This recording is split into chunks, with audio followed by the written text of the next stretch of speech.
6 games have been like a day at the beach for the New York Yankees. They've won 6 in a row. Can they make it 7 here tonight? As tonight, the S Network presents New York Yankees baseball. It'll be the Yankees against the Los Angeles Angels from Angels Stadium in Anaheim, California. Hi, everybody. Ken Singleton along with John Flaherty tonight. This is the middle game of the 3-game series. Well, the Yankees got major testimony last night from Didi Gregorius. He had a big night, but in the end, Flash, it was the judge who had the final decision. Yeah, Aaron Judge with the big swing of the bat last night, but Didi Gregorius just keeps doing his thing.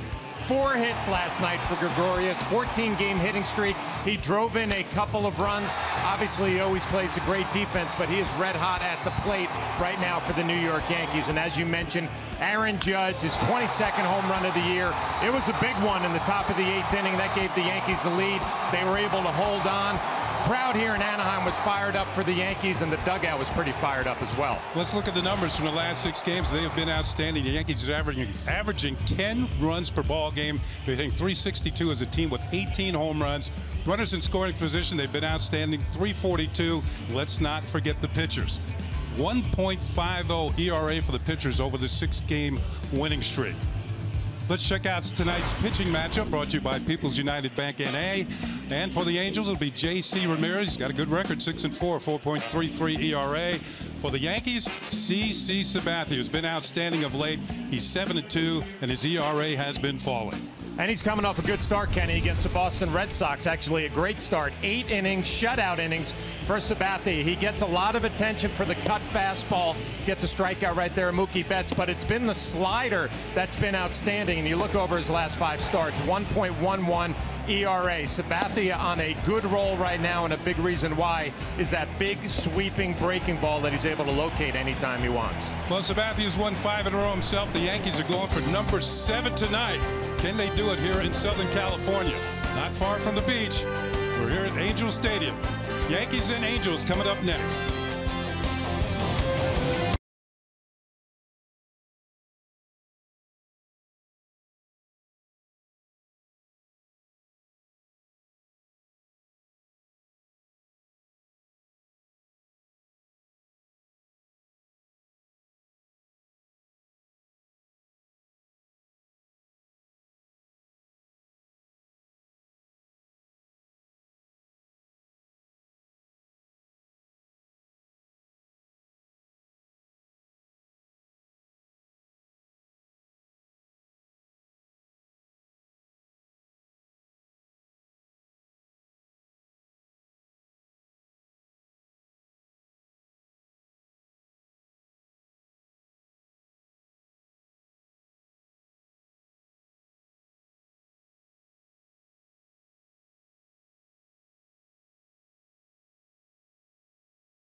The Drive. Visit your tri-state area Infiniti retailer for a test drive today.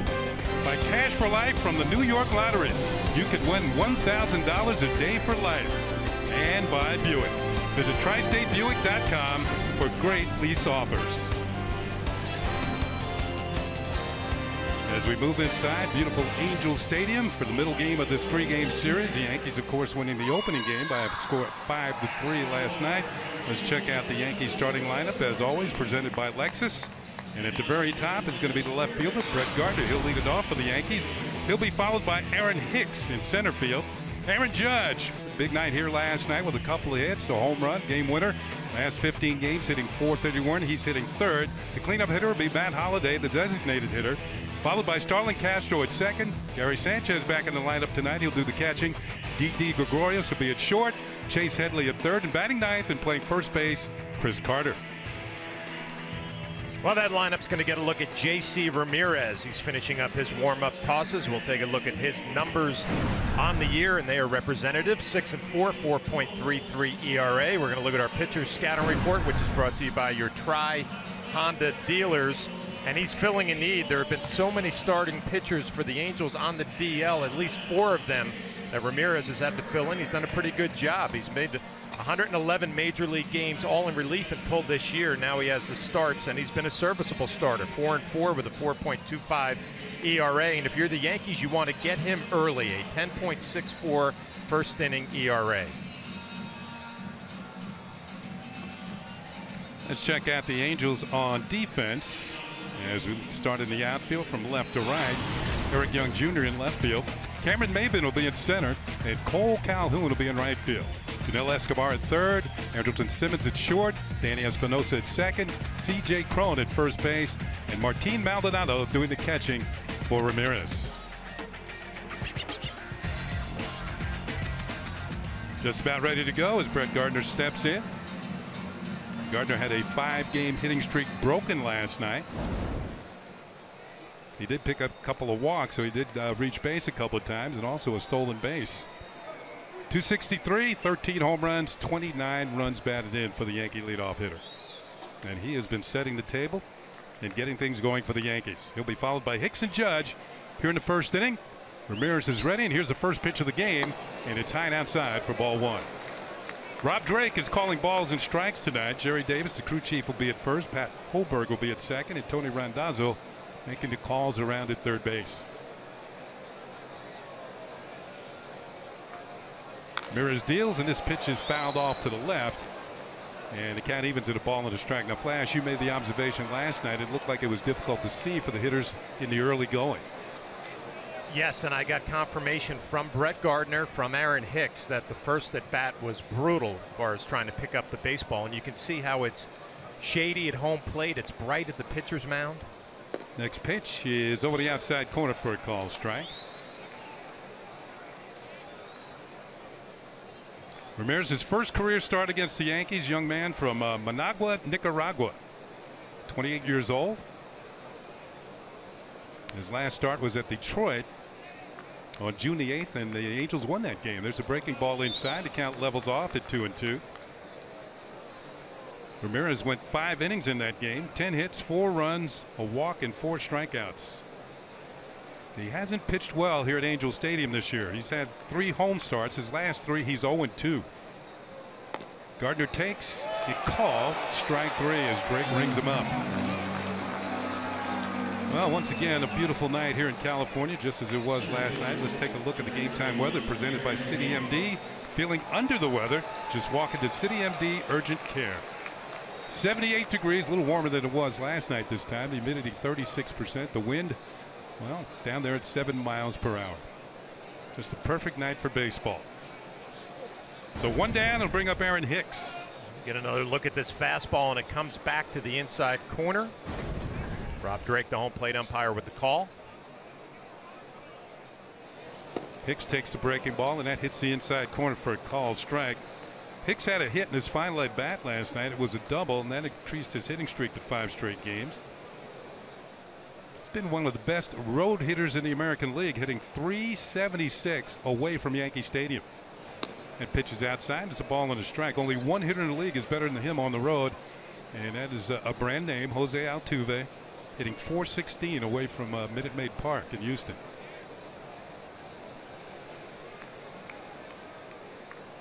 Breaking ball hit hard and is through into right field for a base hit. Hicks does not waste any time tonight. He now has a 6-game hitting streak. That's got to feel like a bonus for Aaron Hicks when he was talking about how much of a tough time he had seeing the baseball last night. To pick up the base hit, your first at bat. I don't think they're going to get better as far as picking up the ball later on. Good start for him. Nice round of applause for the next hitter, the second Aaron in a row. Aaron Judge to the plate. 4 home runs his last 3 ball games. And he hit a mammoth home run here last night that turned out to be the game winner. First pitch, maybe a little low, maybe a little away. Ball 1. With that home run last night, the Yankees are now 16-3 in games the Judge hits home runs. I'm sure all of the scouts around baseball trying to figure out how are we going to pitch to Aaron Judge. Hicks strays too far, is caught in a rundown. Let's see if the Angels can complete it here. C.J. Cron will make the tag, and Hicks made his move too soon, and that will go down as a caught stealing. You see Aaron Hicks, he gets out there a little too far, trying to anticipate Ramirez and his move. And the Angels execute the rundown properly. So now there's 2 outs and nobody on. Hicks was trying to pick up 90 feet, get himself in a scoring position. Instead, he's caught stealing. 1-3-6-3 on that play. 1-0 pitch to Judge is swung on and missed, a 97-mile-per-hour fastball. Most home runs of 430 plus feet. Almost said 400. 430 plus feet. 11 for Aaron Judge, including last night. Kendrys Morales and Justin Upton. Sluggers all on that list. That pitch is low and away for a ball. Kenny, I was talking about the scouts trying to figure out where to pitch him. Aaron Judge is so far off the plate that if you try to pitch him inside, it's clearly a ball, and he never swings at it off the plate. So all these pitchers trying to go away, it almost feeds right into his strength out over the plate. 2-1 pitch, and that catches the corner. Now, everywhere Judge goes, everybody wants to know where he hit one in batting practice, and we're going to give you a look at one that he's hit here. Way up on the batter's eye in deep right center field. Well over 400 feet. Pitch is fouled off. The count holds at 2 balls and 2 strikes. Aaron Judge has reached safely in 15 consecutive games. And he scored 3 times here last night. Leads the league in runs scored with 55. We're not even halfway through the season.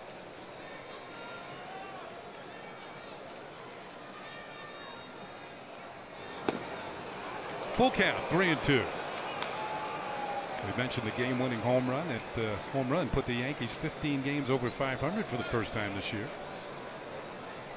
Next stop, you're trying to get the 20 over. Here's the payoff pitch, and it's foul. That swung on and missed. The ball gets away from Maldonado, and Judge will reach at first base. So that will go as a strikeout, maybe a pass ball. And Judge reaches safely at first. Well, it's got to be a pass ball, and we talked about how tough it is to see here early in ball games for the hitters, but also for the catchers. It is going to be a pass ball, a swing and a miss. Right off the glove of Maldonado, not anywhere close to it. He just clanked it. Obviously, tough time seeing the baseball early in the game. That'll bring up the cleanup hitter, the designated hitter, Matt Holliday.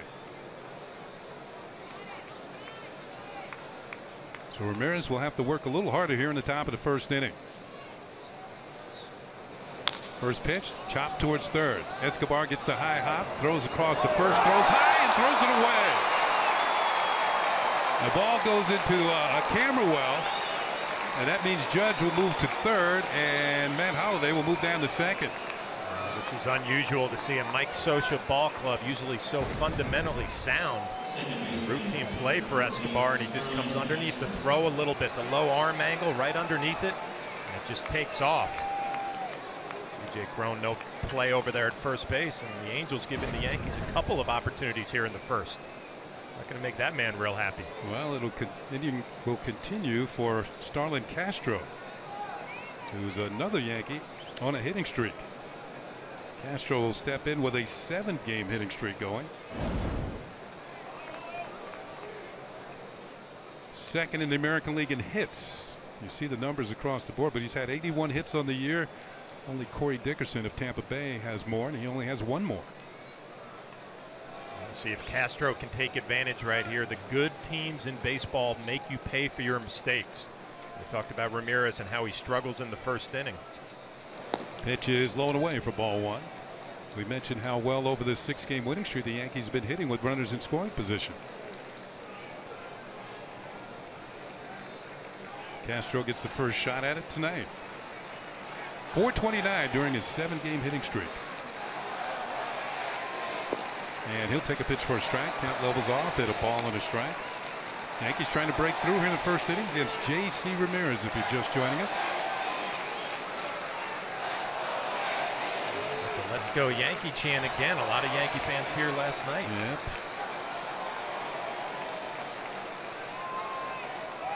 Yep. One pitch is outside for a ball. Well, this Yankee lineup's been going lately. There's very few rest spots.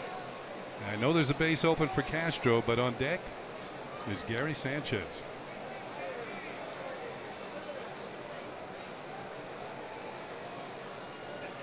Slider hits the outside corner, and it's a 2-2 count now on Castro. Everything from Ramirez has been away to the right-handed batters. Stayed away from Judge, stayed away from Holiday. We'll see if Castro goes to school a little bit, looks for a ball out over the plate, try to drive it to right field. Pitch is on the way, and he swings and misses strike 3. The Yankees will leave 2 men on here at the top of the first inning. So we played a half an inning. The Yankees do not score. Here come the Angels.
Escobar will be at third base. He's the cleanup hitter.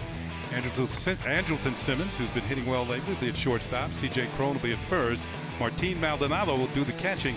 Danny Espinosa will be at second. And batting ninth, the left fielder, Eric Young Jr. Well, manager Mike Scioscia sending out that lineup against the veteran left-hander CC Sabathia. We'll look at his numbers on the season, and they are impressive for the veteran left-hander. 7-2, 3.66 ERA, and we'll look at our pitcher scouting report, which is always brought to you by your Tri-Honda dealers. And if you're Sabathia, do not change a thing. He's won his last 5 with an ERA of 1.11. Big reason why the slider, the improvement, not only with the break, but being able to locate it, actually throws it over 30% of the time, most of any of his pitches, and he averages 15.3 pitches per inning. That's 7th in the American League, and a big reason why he was able to go 8 strong his last time out against the Boston Red Sox. He'll face a hot hitter in Cameron Maybin, leading it off for the Angels. Maybin recently returning from the disabled list. And here's CC's first pitch of the ball game, and it is a little bit low for ball 1. Maybin has had 15 games in which he's led off for the Angels this year, and he's hitting .414 in those games with 20 runs scored. So he's doing a pretty good job at a leadoff spot. And that pitch is in there for a strike. Maybin had the hit that tied the game in the bottom of the 7th inning last night. Of course, Aaron Judge hit the home run in the 8th that gave the Yankees the victory.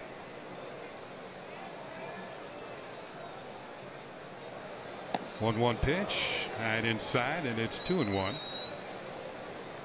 I mentioned Sabathia. He's won his last 5 in a row. His ERA has gone down in each one of those starts. It is down to season low 3.66. 2-1 pitch, misses upstairs, and it's 3 balls and a strike. I was just thinking he missed on his last 2 pitches, and it's so unusual, Kenny, because the last 5 he's been able to throw the ball wherever he has wanted to. A little out of sync early on. Ground ball towards third. Headley has it. The throw to first is in time, and Maben is retired. Let's take a look at the Yankees on defense. Presented by Geico. You saw Headley at third. Let's go to the outfield. It's going to be Gardner, Hicks, and Judge in the outfield. Headley at third. Gregorius at short. Castro at second. Carter at first. And Gary Sanchez back behind the plate tonight, catching CC Sabathia. So it's 1 up, 1 down for the Angels. And it'll bring up their right fielder, Cole Calhoun, who has been on fire of late. He's hitting .400 and hitting in 11 of his last 13 games. He's jumped his average up to .241. Had a first inning home run here last night off Masahiro Tanaka. Breaking ball hangs high and inside, and it's ball 1. There we go. 391, 18 for 46. 5 home runs, 15 runs batted in.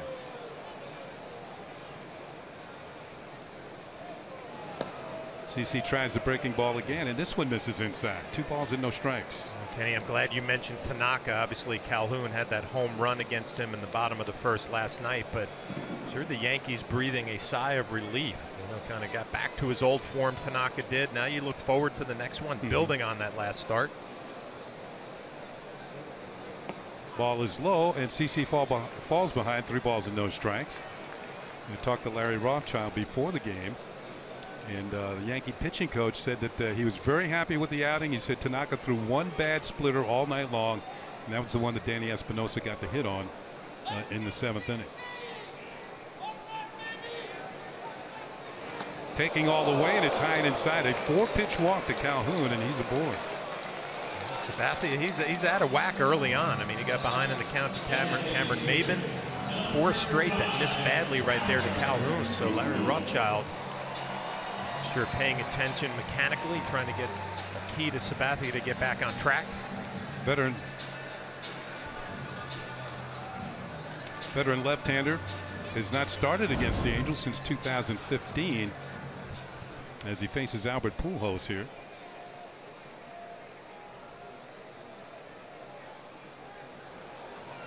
And the first pitch to Pujols is in there for a call strike.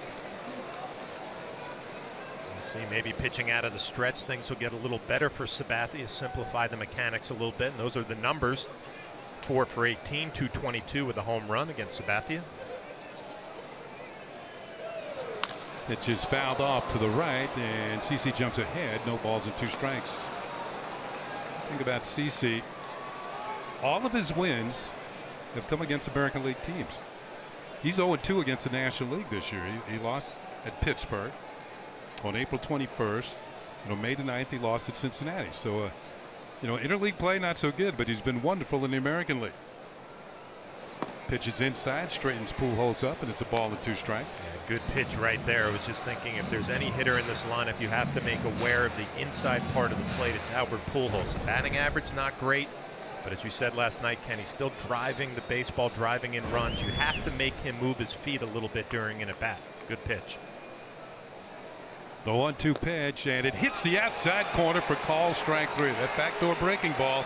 And Albert Pujols is caught looking. He doesn't agree with the call of home plate umpire Rob Drake. Well, he doesn't agree, but he just got set up big time. Cutter in off the plate, backdoor slider. You could not do it any better if you're Sabathia. And that's what he's been doing during this hot streak, winning 5 in a row, is dotting that slider backdoor to right-handed batters. Yeah, that one just caught a hint of the outside corner, but it was good enough to strike Pujols out. Now there's 2 outs and a man at first, and it'll bring up Yunel Escobar, who should be a good, well, tough matchup for CC tonight.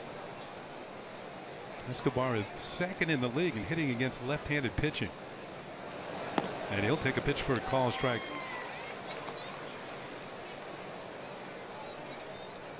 Previous 5 starts, Well, the slider's been working, as you said, Flash. 16 of his 30 strikeouts on that pitch. Yeah, and if you look at pitch percentages for Sabathia, the breakdown, the slider, he's throwing it more than any of his other pitchers, over 30%.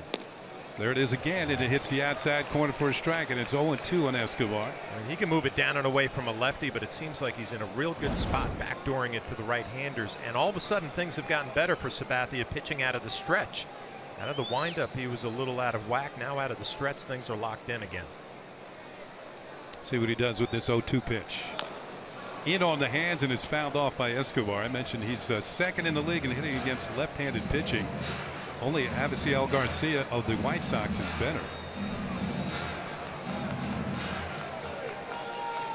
And over the years, Escobar has done a pretty good job against CC. 341 with a couple of home runs. That pitch is outside, and it's 1-2.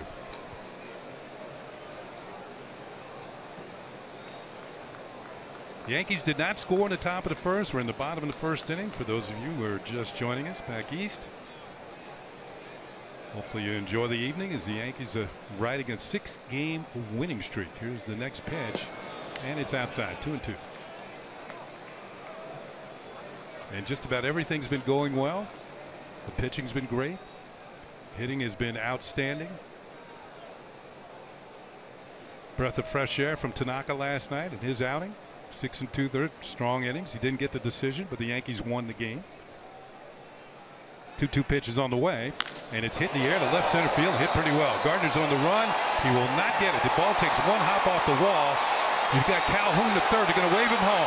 Here comes the throw to the plate, and he is out at the plate. Strong defensive relay by the Yankees.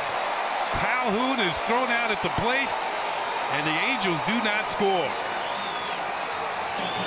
Didi Gregorius with a great throw on the relay. Gardner hits him.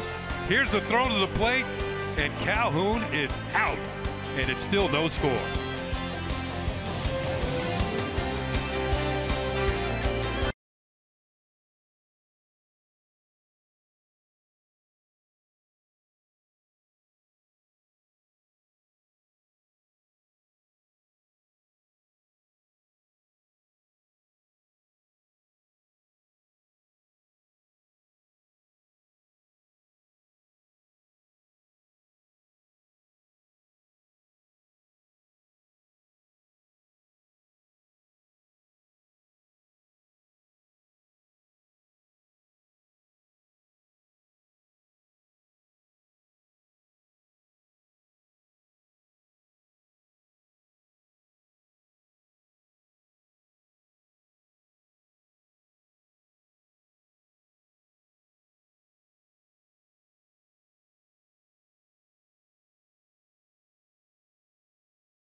Gets the ball right when Calhoun is at third base. The strong throw up the line a little bit, but a great hop for Sanchez to handle and an easy play applying the tag.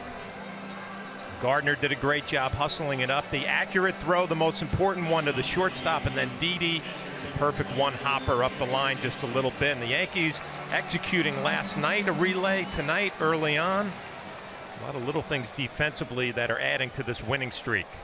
Off the wall, barehanded, quickly into Gregorius. That made the play right there. The rest of it pretty easy. Yeah, last night the same sort of thing, and it was Calhoun was involved again as they decided not to send him, as the Yankees had a good relay from Hicks to Castro. Let's check out the Volkswagen League leaders, most home runs by a catcher. As Sanchez steps in, he's been hot lately. And he'll take a pitch over the outside corner for a call strikes.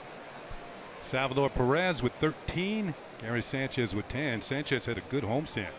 Hit 4 home runs on a homestand with 13 runs batted in. And he's got a 5-game hitting streak working. Count is 0-1 as Ramirez deals. And that pitch is inside. It's a ball and a strike. So a lot of good things have gone into this Yankee winning streak. Hitting, pitching, and now you saw some defense that helped them take a run off the board. Yeah, I'm glad you bring that up, Kenny. Ground ball towards short for Simmons. And there's one down. Again, talking to the bench coach Robbie Thompson today before the game, you know, all the offense is getting the attention, right? You know, on Sports Center and the home runs and the high-scoring games, but he's been more impressed with the little things, just like the Gardner play, just like last night with Aaron Hicks hitting the relay.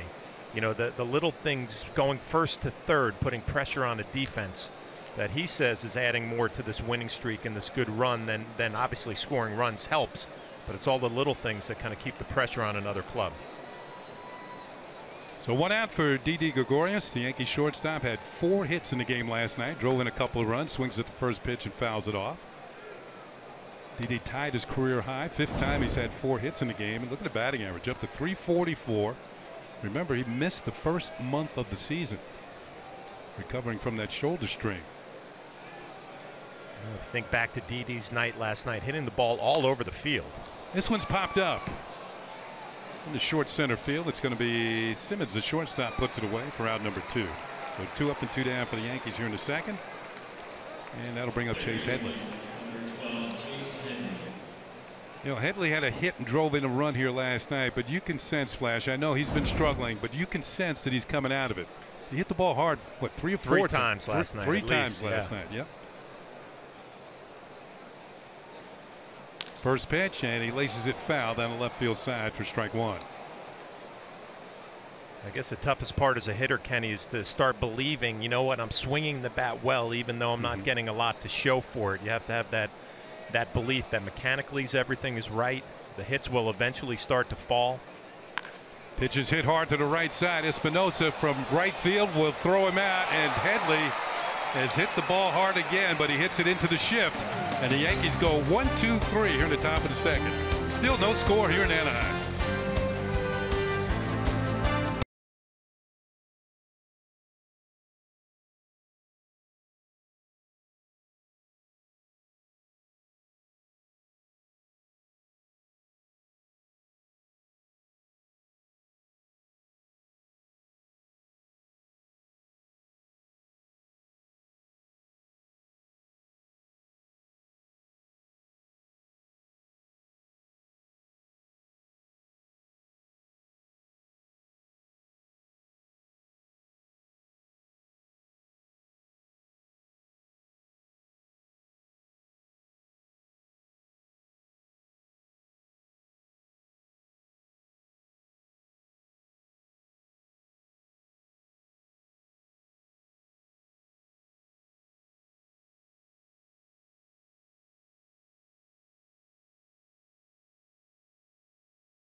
Brought to you by Toyota. Prius Prime is the official hybrid vehicle of New York Yankees, and this is how the conversation will go. What does the success of Aaron Judge say about the way the Yankees are developing talent? Gilliam Wardner, at Gilliam Wardner, says some of the great Yankee runs come from homegrown talent, i.e. the core 4. The next wave is the baby bombers. New York Yankees doing it right. Follow Yes Network and tweet us your responses using hashtag Yankees Prius Prime to keep the conversation going. Well, some of the fans bathed in sunshine here at the Angel Stadium. As the sun sets slowly in the west, here's Andrelton Simmons. He'll take a pitch inside for a ball. The Angel shortstop, better known for his glove. He's a 2-time Gold Glove winner, but he's been hitting over the last month. .328. He's got 6 home runs this year. That's more than he hit all last year. 2 more. Ground ball towards short. Didi Gregorius on the backhand, straightens, throws, and it's right on the money, and there's one down here in a second. We talked about the way Didi's been hitting. He's also been playing an outstanding shortstop. You take it for granted now, don't you? Exactly. I mean, that play going to his right, the plants on the back foot, the strong throw, it's easy for Didi. We really shouldn't do that because he's, shortstop is a prime position on the field. You need a strong fielder. The Yankees knew that for years with Derek Jeter. Here's C.J. Cron, the first baseman. Cron hitting .221 with a couple of homers, 13 runs batted in. Backdoor breaking ball drops in there for a call strike. Cron had some issues early in the year. The Angels actually sent him back to the minor leagues. Former #1 draft pick. He proved to them in 8 games in minors he didn't want to be there. He had 3 home runs and drove in 15 runs in 8 games at Salt Lake City. The 0-1 pitch, and he was on his way back to California. 1-1 on the former #1 draft pick out of Utah.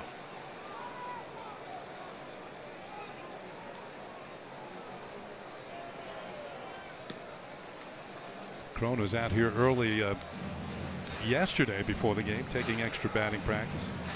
He's got some power. A lot of it to right center field.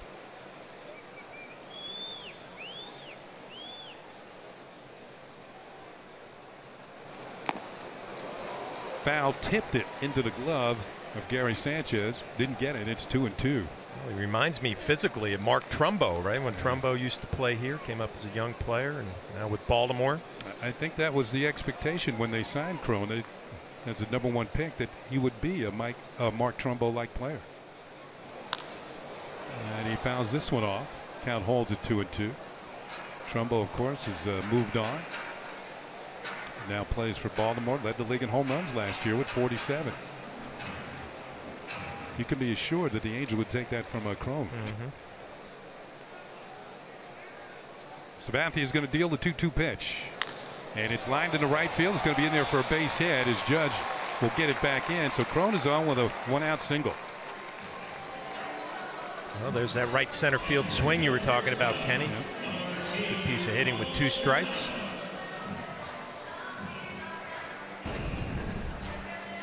Sometimes as the at-bat unfolds, you have to change your plan. You're looking for something you can drive early in the count, but you get to the latter stages, you have 2 strikes, you're more apt to go through the middle into the opposite field. So 1 out, 1 on, and Martin Maldonado, the catcher, will come to the plate. Angels picked him up in a trade with the Brewers. Known for his defense as he fouls one back over our heads. And in and out of the upper deck and back downstairs.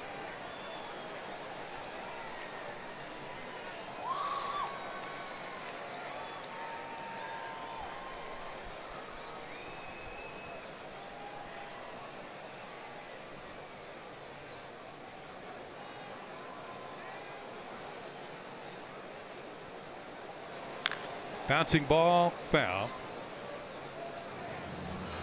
And the count quickly moves to 0-2 on Maldonado. You see what Sabathia and Sanchez are trying to do to Maldonado, the slow running catcher. Get that ball in on his hands, try to jam him and get a ground ball to the left side. Possibility of a double play. Did I hear you say slow running catcher? I'll admit it. I'll admit it. See what Sanchez is thinking right here. 2 cutters in. It looks like they might go 3 in a row inside. Maybe go with that slider. There's a slider. There's a ground ball pulled foul off the facing of the Angels dugout. Well, we've talked so much about the slider early in this game, Kenny, but you can't forget the changeup as well if you're Sanchez. The slider's been so good over this run for him, but you got to start mixing in some changeups and get that pitch into the mix. That's how you get the hitters, the right-hand hitters, to roll over and hit those grounders at short and third.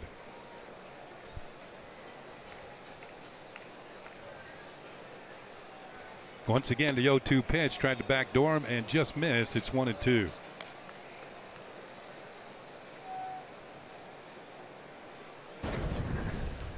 Good try right here again. Backdoor and just misses exactly where you want it to be on an 0-2 count. It's interesting. Pitching out of the stretch, Sabathia's slider has been much better than pitching out of the windup. High inside, and it's 2-2. CC with a 4-2 record on the road this year, but his ERA is under 3, 2.93, away from the big ballpark in the Bronx. Well, this would be a perfect time if you wanted to break out the changeup. Maldonado has seen 3 cutters in, a couple of sliders, has not seen a changeup, and here it comes. Runner goes, and the pitch is grounded towards third. Headley has it. Only one play. He throws the first for the out as the Angels, with Cron on the move, stay out of the double play. So Cron is now in scoring position at second base. We were talking last night about Mike Scioscia. This is more like his type of team. When years ago, when the Yankees would come out here, it's a lot of speed involved, a lot of first to third, several players who score from first on a double. Then they kind of got away from it. They went to the power. And that was not really Angels baseball. That was more like the team that they had in 2002 when they won the World Series, beating the San Francisco Giants. Here's Danny Espinosa. Local product. Went to Long Beach State. From Santa Ana, California. Grew up an Angels fan. Takes a pitch for a call strike. In fact, his dad is a season ticket holder here.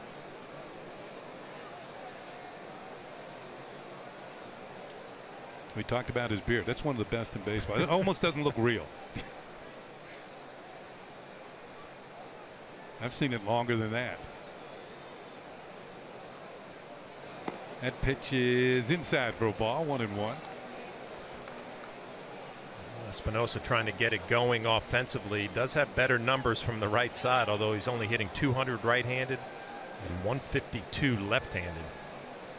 You got to be playing a lot of defense when you're carrying those offensive numbers around, and he has been. He's only made 1 error this year. Cron at second with 2 outs, and this ball is fouled off to our right, and it's a ball and 2 strikes. Sabathia jumps ahead on the count. Espinosa, many years with the Washington Nationals. Showed good power, but his average was always down. How about those Nationals? They're playing some pretty good baseball. Got a big lead in the National League East. 8.5 games over the Mets as we started action today.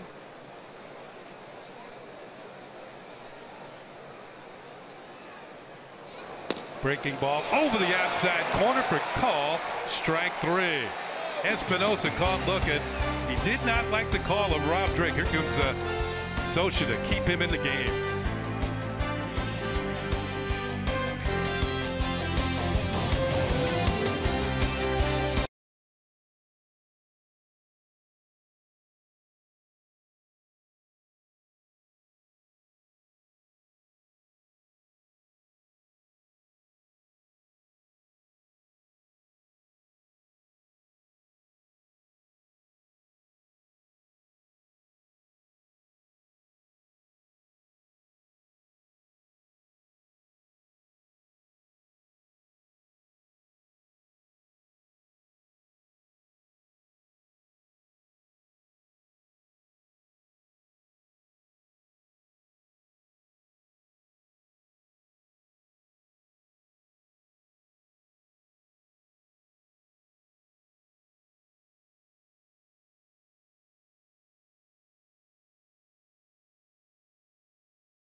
World's greatest players battle to be crowned America's champion, and golf's can't miss major of the year. The 117th U.S. Open begins Thursday on Fox FS1 and streaming live on Fox Sports Go. It will be held at Erin Hills in Wisconsin. I've actually played there. All right, give me a scouting report. This is not going to be easy for even for the pros. It's not going to be easy. They've stretched it out for them, almost 8,000 yards. I'm reading here there are 4 par 4s over 500 yards. Yeah, it doesn't sound like fun to me. So how did you play? Give me a scouting report on Aaron Hills. Well, it's number 1 is a long par 5, goes out and it turns to the left. The green is kind of flat, so if you ever get to the green, it's a pretty good putt. Second hole is a short par 4 uphill, but you can't see the fairway. It's like a blind shot. Chris Carter first pitch swinging. Carter went 0 for 4 last night. So do you remember what you shot there? No, not really. But it was I'll tell you this: if you stray, you pay. Okay. Yeah, because the fescue is really high.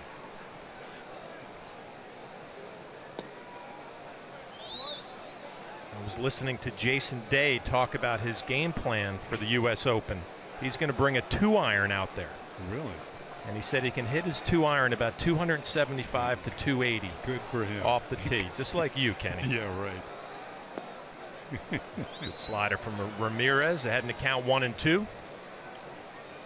It'll be Chris Carter, Brett Gardner, and Aaron Hicks here in the top of the 3rd. Ramirez, that converted reliever, pitching out of the stretch. He gets Chris Carter looking. That'll be the 4th strikeout already for Ramirez. Well, this is his first ever start against the Yankees. He has pitched against them in relief, but only 2 innings.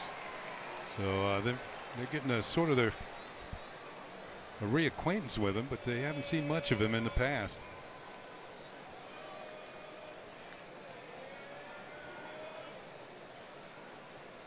Coming into this year, Ramirez had 111 career relief appearances, but with all the injuries here in Anaheim to their starting rotation, he's had to step in. I guess you'd say he's done a nice job, Kenny. The ERA just over 4. I mean, Garrett Richards, he always seems to be on the DL, and he's one of the better pitchers in the league. Charles Nagy, the pitching coach here for the Angels. Brett Gardner, a strikeout victim, his first at bat. Well, looks like the light's taking over a little bit more now. Should be able to pick up the spin on the baseball a little bit better if you're Brett Gardner.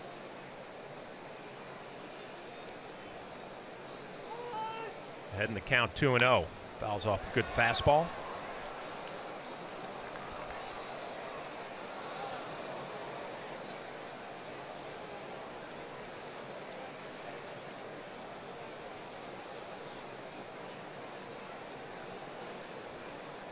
You mentioned the DL, 7 pitchers on the disabled list for the Angels.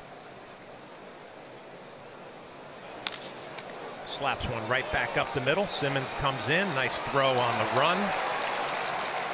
2 down here in the 3rd. Look at our fast pitch speed analytics. It's brought to you by Fios, a 97-mile-an-hour fastball with a little bit of movement from Ramirez.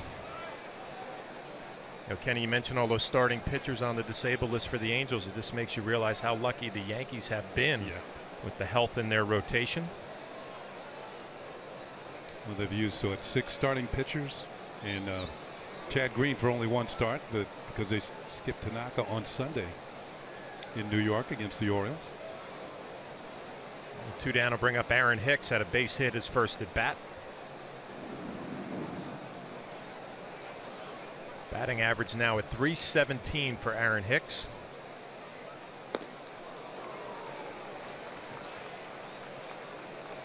Aaron graduated from Woodrow Wilson High School in Long Beach in 2008. Is that about a 20-minute drive from here without traffic?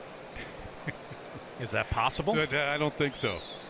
All right, so let's go through the traffic on the 2 o'clock bus, because I know there was plenty of traffic on the 4 o'clock bus, Ken. Yeah, we got here pretty quickly today. It wasn't as bad as yesterday.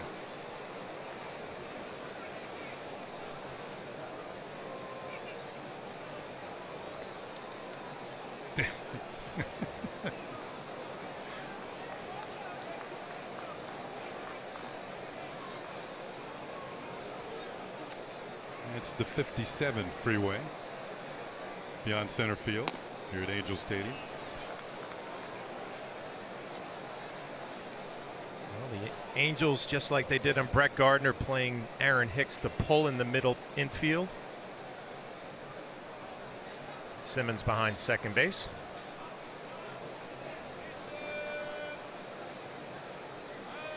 The 2-1 to Hicks, misses away.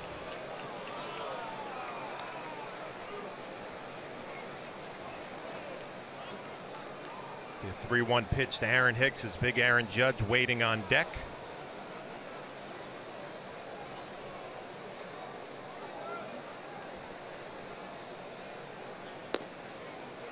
Fastball clips the outside corner, maybe down a little bit. Looks like Rob Drake, the home plate umpire, wants to call some strikes tonight, Kenny. Close pitches both ways. There's Aaron Judge waiting on deck.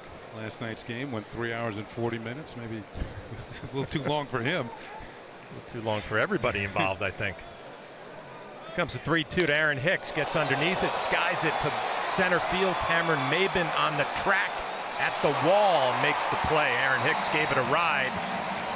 Just a little short. Another beautiful sunset here in Southern California. We're scoreless here at the Big A.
In the home run challenge, every home run and strikeout in this game raises money for prostate cancer research. Since June 1st, nearly $2.6 million have been raised in the challenge. You can make a pledge by going to homerunchallenge.org.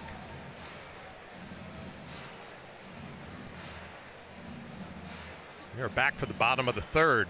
It's going to be 9-1-2 for the Angels. Eric Young Jr., Cameron Maben, and Cole Calhoun. 14 games for Eric Young Jr., 298 batting average, couple of home runs, 7 RBIs. CC Sabathia gets back to work.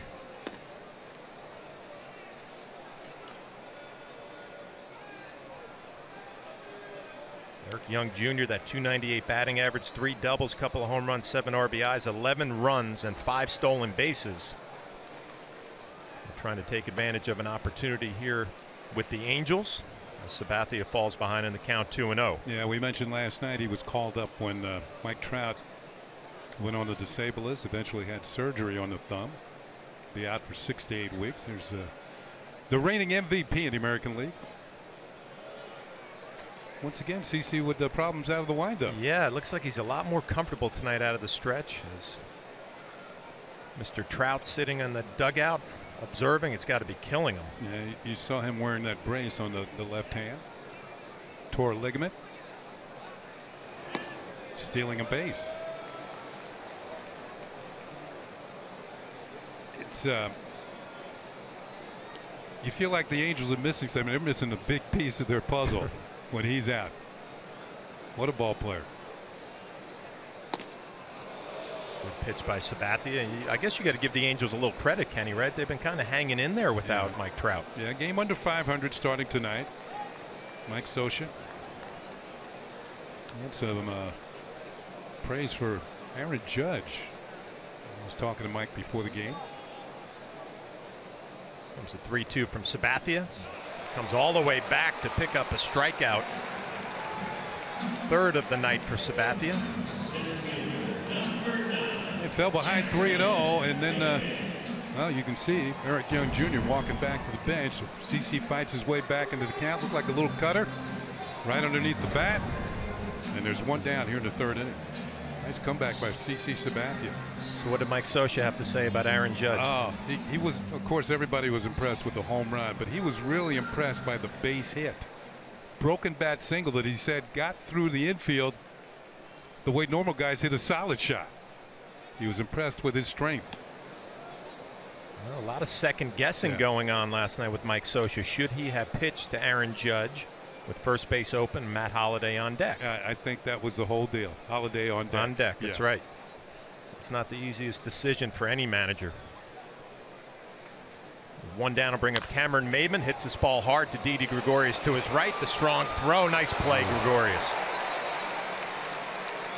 Well, first of all, getting that ball that was hit well. Looked like he stumbled a bit, then recovered, but he knew he had to make a strong throw because Maben could get down the line. We're going to take a look at this one on Yes Mo. Recovers. There's the arm. Look, chest high. Carter at first base. Look at that on Yes Mo. Brought to you by your Mercedes-Benz Tri-State dealer. Overhand throw this time, and plenty on it. Watch Maben go down the line. He senses he might get an infield hit. Not this time. Two quick outs for Sabathia. It'd be Cole Calhoun. He walked his first at bat. He's first pitch swinging right at Gregorius. Easy play for him, and an easy 1-2-3 inning for CC Sabathia. Aaron Judge will be coming up in the top of the fourth inning. Been doing a lot of damage lately, especially that two-run shot last night. That was the difference in the ball game. We look forward to his at bat coming up in the top of the fourth.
Vote the Yankees for your 2017 All-Stars with the Esurance MLB All-Star Game ballot. Vote at Yankees.com/vote and catch all of the excitement of the 88th MLB All-Star Game, presented by MasterCard, July 11th, live on Fox. It'll be interesting to see how many Yankees make the All-Star team this year. You can make an argument for a lot of them. There's the voting for the American League, the latest count. Aaron Judge, 1.8 million. Big names on that list. Only Bryce Harper of the Nationals has gotten more votes than Aaron Judge. It'll be Judge leading off the top of the fourth against J.C. Ramirez. A big swing and a miss. Aaron struck out his first at bat. It was a pass ball on Maldonado, so he was able to reach base. 346 with 22 and 49 already. What a start for Aaron Judge. We're scoreless on our Audi scoreboard. This ball hammered to right field. Calhoun coming in. And a nice diving catch to rob Aaron Judge of a base hit. That's the case of hitting the ball too hard. It hung up. Solid line drive to right field. Aaron Judge hits right-handed pitching better than any player in the league, and I think that shows the adjustment he made from last year. As you see, a nice catch, Gold Glove outfielder, and Cole Calhoun makes the play. Ball stays up. Diving catch for the out. I mean, for a young hitter, Kenny, his approach has been the same from day one, right? I mean, just hammering the ball the other way. We haven't really seen too many times when he tries to get a little pull happy, which every hitter at some point falls into that bad habit. You know, you talked about last night that the Angels decided to pitch to Aaron Judge and hit the home run that won the game, and I thought it was because Holiday is on deck, who's one of the top hitters in the league with runners in scoring position. He's in the top 10 in runs batted in, and that's a deterrent right there. A veteran hitter coming up in a clutch situation. And his numbers with runners in scoring position is ridiculous how good they are. Yeah. So Mike Scioscia had a tough decision last night. It didn't work out for him. But that's what every good hitter wants. He wants another good hitter batting behind him.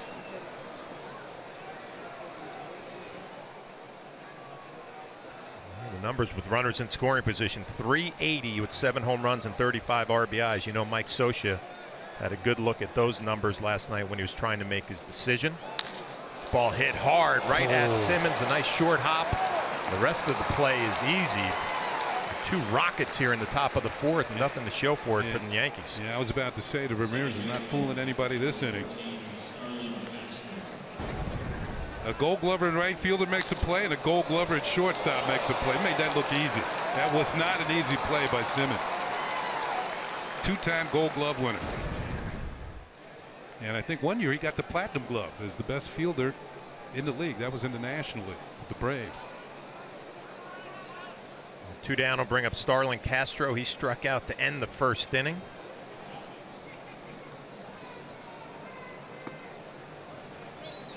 I had mentioned that Judge, the highest batting average against right-handed pitching in the league. Number 2 is this man, Starlin Castro.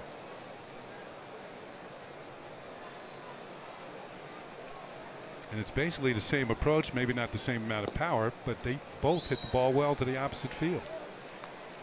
Well, and because of that, you see the Angels defensively, they have to play Castro straight up. And the same thing for Aaron Judge, because they have to respect the way he hits the ball the other way.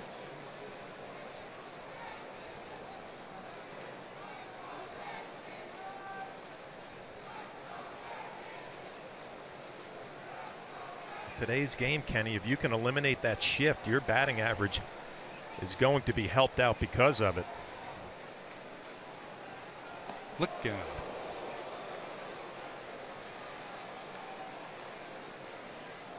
It'll be 3-0 on Castro. We'll see if he has the green light. 51 pitches for Ramirez.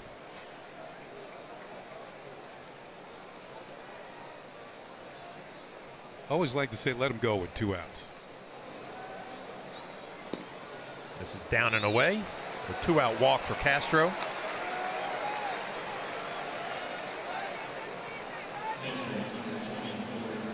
Two down will bring up Gary Sanchez. The ground ball to short, his first at bat. Gary had the night off last night. The long flight out here to the West Coast. Tanaka pitching. Romine caught last night. Sanchez back in there tonight. Yeah, I was watching the Yankees over the weekend, and once Sanchez played on Sunday, a day game after a night game, I had a feeling he wasn't going to play last night. And Romine also works very well with Tanaka. Well, it worked out for everybody. Tanaka threw the ball well. Sanchez got a night off. He's ready to go. 5-game hitting streak, 429 average, 4 home runs, 13 RBIs. It's a nice little stretch. 13 RBIs in 5 games. Spent that time on the disabled list, and it's taken a little while to get his game back in shape. And this hitting streak, it looks like it's happening. I think you could say the same thing defensively, Kenny. You know, it took him a little while to get the arm strength going again, and receiving, blocking, all of those things starting to get better, do a better job of it.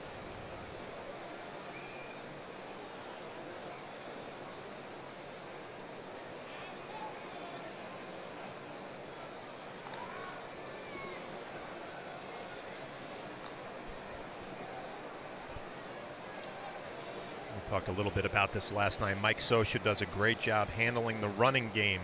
Pitchers always quick to the plate. Good moves to first. Maldonado throws the ball well. Castro not much of a threat to run. Sanchez hits a ground ball to short. Simmons backhand. Strong throw across the diamond. Oh, another strong inning for J.C. Ramirez. Forward to the bottom of the fourth, it'll be Albert Pujols leading off.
Montefiore doing more in state-of-the-art healthcare, and we look at all the injuries for the Anaheim Angels. 7 pitchers and 1 very important outfielder on that list, and it's hard to imagine, Kenny, how the Angels can survive losing 7 pitchers. Yeah, Garrett Richards, who always seems to be injured, and one of the best pitchers in the league, and he's out on he's on the 60-day with bicep problems.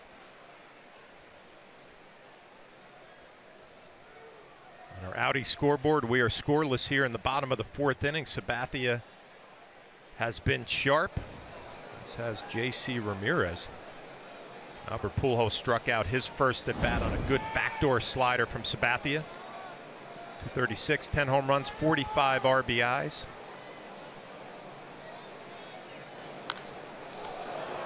.45 RBIs has Albert Pujols in the top 10.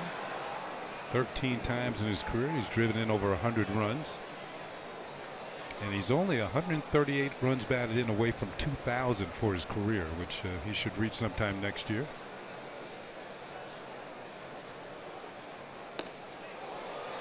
And the thing about that, only 2 other players in the history of the game have driven in 2,000 runs.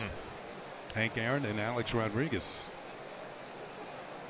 Yeah, some people say, oh, Babe Ruth did it.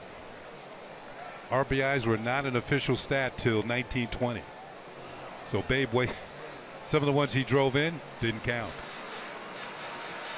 Pujols now at 601 career home runs. That's 8 home runs shy of tying Sammy Sosa for 8th on the all-time list. Some big-time names on that list.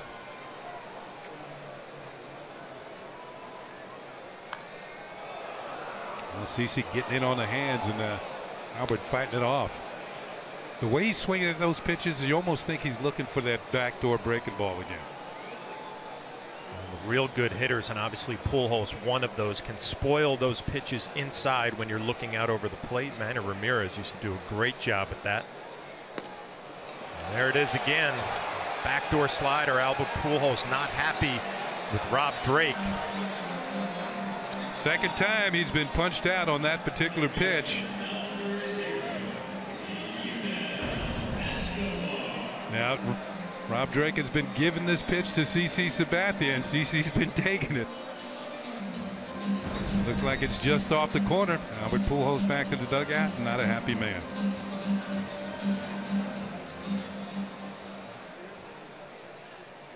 Albert not done giving Rob Drake a piece of his mind. And this is how Sabathia has been doing it during this 5-game winning streak. Cutters in and backdoor sliders away.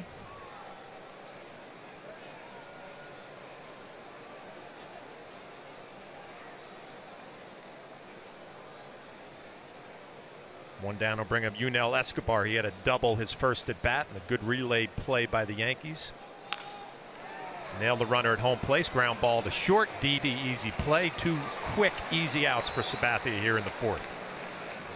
Didi's showing off his quick hands. He got somewhat of an in-between hop, but stayed with it. Threw out Escobar for out number 2. CC Sabathia in 2017, the first time through the order, hitters hitting 277. The second time through, 232. It's obviously the second time through the lineup right now, and the third time 192. So Sabathia gets better as the game goes on. 2 down to be the shortstop Simmons. He's first pitch swinging. Ground ball to Didi to his left. Easy. Oh, Chris Carter misses the baseball. A routine play, and Chris Carter just missed it.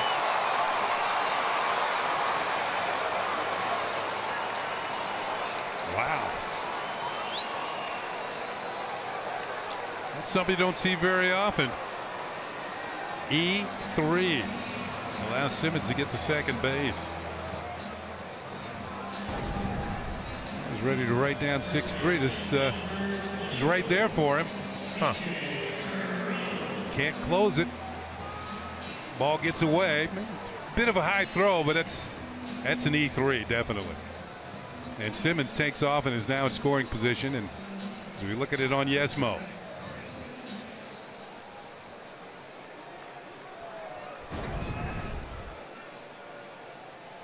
2 down will bring up C.J. Cron, who had a base hit to right field his first at bat. Sabathia trying to pick up his first baseman. He quickly jumps ahead with a backdoor breaking ball. Well, you know who's rooting for that third out. Chris Carter. Well, the pitch count is in good shape for Sabathia, but with that error by Chris Carter, he's going to have to throw a few more pitches here in the 4th.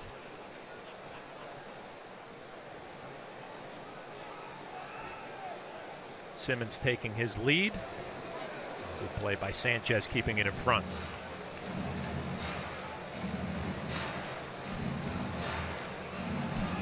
Carter just lost concentration on that one. Just easy play. Let's right go. There, yeah.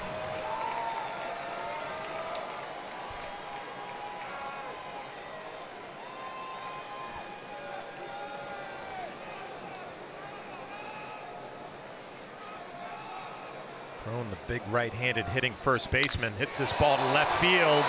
That's going to dump in front of Brett Gardner. Simmons around third. He's going to score. So the error by Chris Carter proves to be costly as C.J. Cron comes through with a 2-out base hit and an RBI.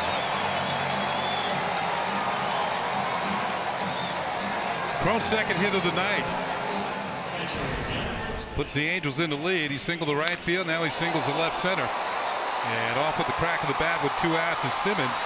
And he scores easily from second base.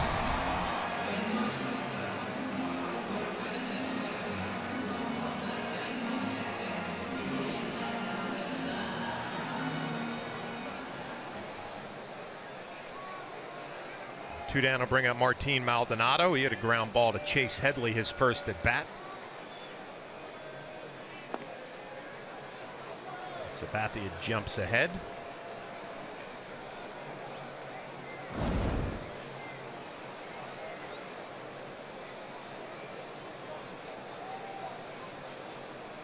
Maldonado 251, getting a chance to play every day here in Anaheim.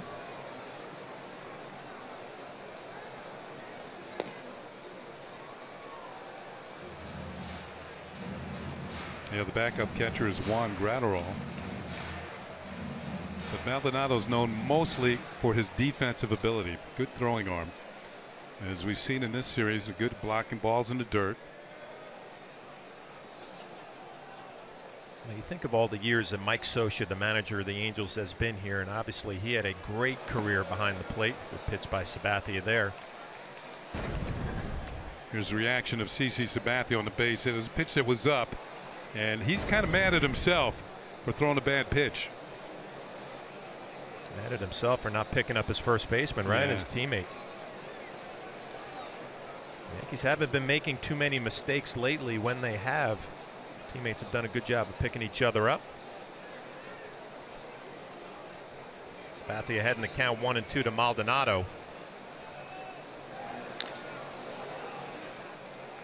I was talking about Scioscia. He's done a great job here through his time with the Angels at kind of bringing along catchers that maybe weren't highly thought of, and he gave them opportunities to work behind the plate and was patient with their offensive game. Maldonado getting his opportunity this year.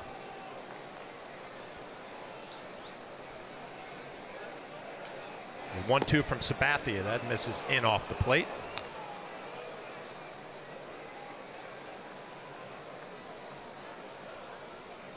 Because of that error from Chris Carter, base hit by Crone, and now the long at bat from Maldonado. Sabathia having to throw more pitches. It just looked like CC shaking out his left leg a little bit. That'll be something we have to pay attention as we move on. There goes Crone. Breaking ball up, the throw by Sanchez up the line, but he gets the call from home plate or second base umpire Pat Hoberg. So a quick release by Gary Sanchez, as Mike Scioscia is going to wait until they take another look at it. Here's the throw to second. Quick tag by Castro, and the Yankees get the call. Yeah, they got him. So Sabathia had to work a little bit harder. Big error by Chris Carter, and the Angels are up 1-0.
The Angels have taken a 1-0 lead here. This might be some concern for the Yankees. CC Sabathia limping off the field after the last half inning, and we'll keep an eye on it as he walked back into the clubhouse.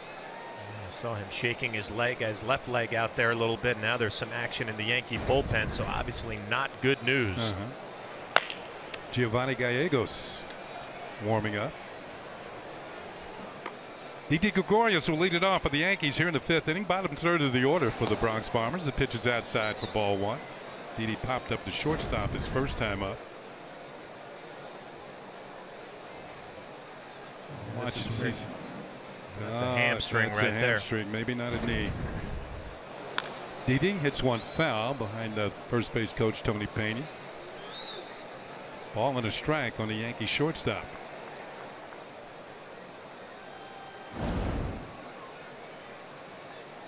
.342 on the season. Impressive. Will be followed by Headley and Carter here in the 5th inning. Swing and a miss. Ball and 2 strikes. A healthy cut by Gregorius. J.C. Ramirez has allowed the Yankees just 1 hit. That was a first inning single by Aaron Hicks. So the 28-year-old from Nicaragua, Yankees haven't solved him yet. His pitch has popped up into short center field. Maben drifts over to his right and makes the catch, and there's 1 out here in the 5th inning. On our GMC scoreboard, the Angels lead it 1-0. Mentioned Ramirez from Nicaragua. At least one of 2 pitchers in the major leagues from Nicaragua at this time. Erasmo Ramirez of the Tampa Bay Rays. Also from that Central American country. Of course, the most famous pitcher from Nicaragua, El Presidente, Dennis Martinez. Here's Headley, and he'll take a pitch for a call strike. El Presidente, more wins than any other Latin American pitcher, 245 victories.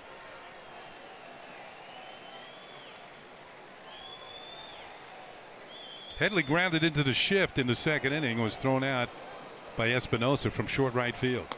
Takes a pitch high and away, and it's a ball and a strike. Headley, but that's another time he hit the ball hard. Was it about 4 times now, Flash? Hit it right into the shift. Yeah.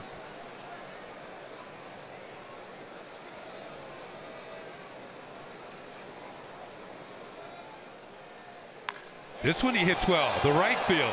Going back is Calhoun. He won't get it. The ball bounces into the stands for a ground rule double. There's one they couldn't catch.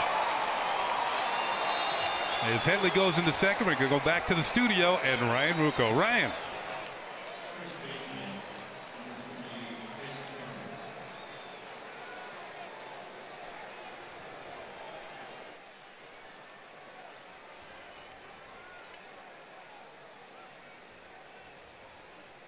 And with that loss tonight, Baltimore falls a game below 500.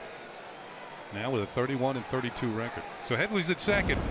A chance for Carter here to atone for that error that eventually led to the go-ahead run for the Angels.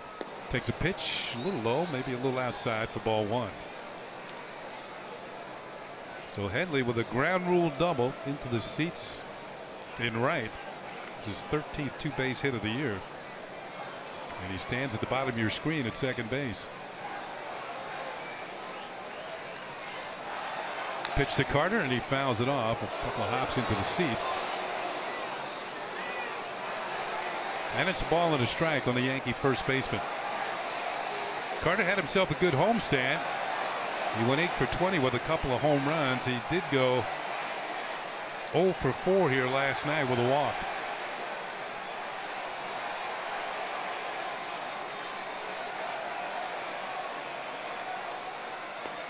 That slider hits the corner, and it's 1-2.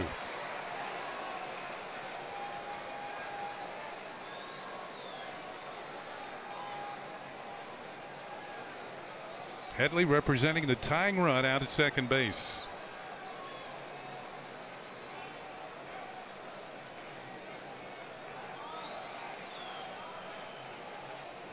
Slider misses, and the count levels off at 2 balls and 2 strikes.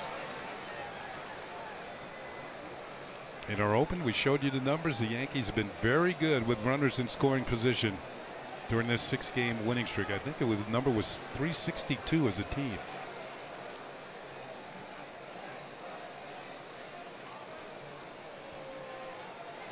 Pitch is fouled off by Carter. Keeps the at bat going.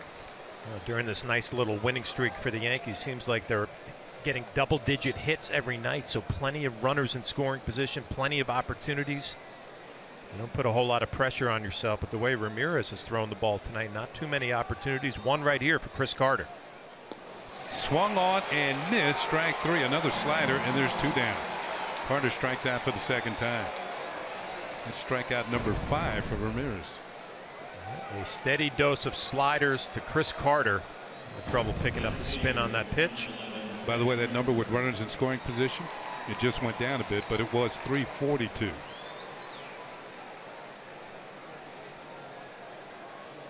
There is you can see one thing that they celebrate here at Angel Stadium every year, Christmas in June. You can see these wreaths all over the ballpark. It look kind of unusual, but they will actually start that celebration on Friday night.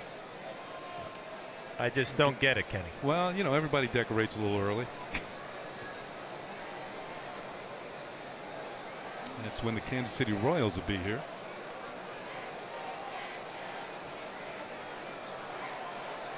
Very decorative here in Southern California. There's a slider to Gardner that's in there for a strike. Ramirez has been throwing a ton of sliders. That actually looked more like a 12-6 curveball, which when you look at his numbers percentage-wise, he does throw a curveball as well, but the slider has been so good, but he changes it up a little bit. Backdoors a good pitch.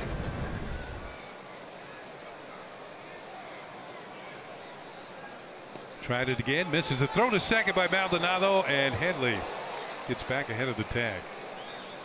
Set play between Maldonado and the shortstop Simmons. Kenny, you mentioned Maldonado can throw, and he shows off his gun right here. Quick release, accurate throw. Headley just back.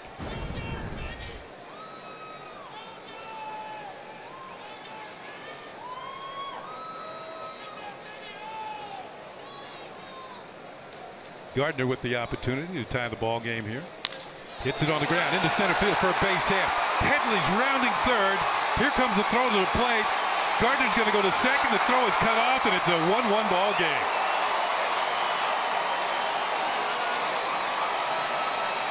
Another poor throw by an outfielder. Maybe no chance to get Headley. He was off with the crack of the bat. Well, you're right. With 2 outs, Headley, right when the ball is hit, takes off. He gets a good jump. Nice job by Gardner driving it right back up the middle. And you're right, Kenny. There's no play here for Maben. The high throw, it's right in front of Brett Gardner. He's going to see it all the way. And he cruises into second base into scoring position.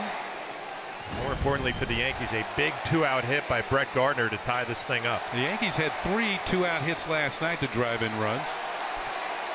And here's Hicks, who's hit the ball hard twice. He's had a single to right and flight out to deep left center. Swings and misses, strike 1. The Yankee fans starting to get riled up here at Angel Stadium. Gardner picks up his 30th run batted in of the season.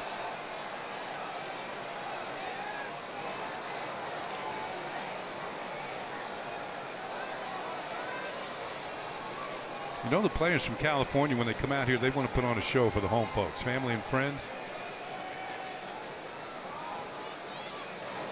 Pitch is fouled off, and it's no balls and 2 strikes on Hicks. And one thing we've seen from Ramirez tonight, he works quickly. And those are the numbers of runners in scoring position with 2 outs for Aaron Hicks. When Hicks had that base hit in the first inning, it stretched a streak for him to 20 straight games of reaching safely. That's a career high for him. That pitch is low and inside, wouldn't chase it. Ball with 2 strikes. I mentioned Ramirez on the mound, ready to go, working quickly. If you're Aaron Hicks, you do exactly what you're doing. Step out of the box. You're dictating the pace here. Make sure you're ready. Tried to hit the inside corner and missed, and the count levels at 2-2. Wow, that's not going to make Mike Scioscia very happy right there. Looked like a pretty good pitch. Maldonado looked like he wanted it. That's a slider down and in. Wasn't that good? No, it was a pitch after that, though, the 2-seam fastball. Yeah. There's a shaking of the head by Mike Scioscia.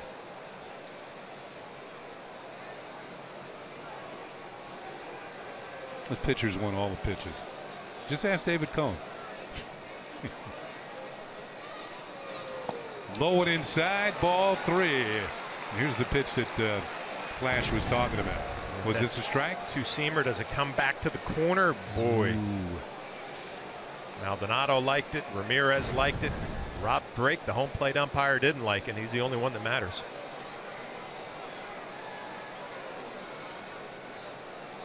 So now the count is full. 3-2 on Hicks. On deck, Aaron Judge. You think you'd get a pretty good pitch to hit because Aaron Judge is waiting on deck. We'll see. Payoff pitch, swung on it, missed. Strike 3. He got it. Well, the Yankees tied up here. 2-out single by Gardner makes it a 1-1 game as Hicks strikes out.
Brought to you in part by City MD. When you need a doctor, just walk into City MD Urgent Care. And by your Tri-Honda dealers. Hurry to your local Tri-Honda dealer for great deals on the 2017 models. Mike Scioscia having a discussion with home plate umpire Rob Drake. A lot of issues tonight from the Angels side of things with the balls and strikes. You know, sometimes you can get too close, so you can't argue balls and strikes, and you're thrown out of ball games. And that was just before the start of this half inning, and the Yankees have made a change on the mound. And CC, well, maybe he did get the calls that the Angels thought they weren't getting. But CC is out of the ball game.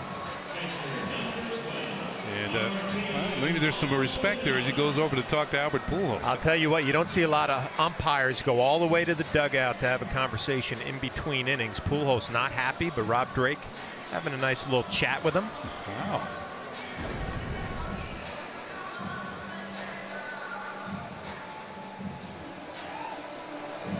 There's a backdoor slider that Albert Pujols was not happy about. We just showed a bunch of replays on that. Maybe a little bit off the plate. Sabathia getting the benefit of the doubt. Giovanni Gallegos takes over. We'll get a report on CC Sabathia as quickly as we can. And his first pitch is lined to left field. It's going to be in there for a base hit. So Maldonado turns on the first pitch, has his first hit of the night. The Angels had the potential go ahead and run on. Here's the numbers for Gallegos, making his 8th appearance of the year. The ERA is up there, 7.27. 11 hits in 8 2/3 innings. That just went up a notch. 3 walks, 8 strikeouts. The opponent's hitting .306. He last pitched Saturday against Baltimore, allowing 1 earned run in an inning. So here's Danny Espinosa, who was called out on strikes on a pitch he didn't particularly like. Runner on, nobody out here in the bottom of the 5th, and the first pitch is high and away for ball 1. So Sabathia was in there for 4 innings, allowed 1 run. It was unearned. 3 hits, 4 strikeouts, and a walk. On our GMC scoreboard, here we are, bottom of the 5th in a 1-1 game. Well, we were talking earlier about the Yankees rotation, how healthy it has been, and now you're concerned about Sabathia grabbing that left hamstring, it looked like. We'll get a full report. Inside to Espinosa, and it's ball 2-2 now. Feel bad if you're the Yankees, obviously, but Sabathia, who's been so good lately, winning his last 5, it's the last thing you want to deal with is a hamstring problem. CC feeling really good before the game as Golden State Warriors, the NBA champions. Of course, he grew up in the San Francisco area.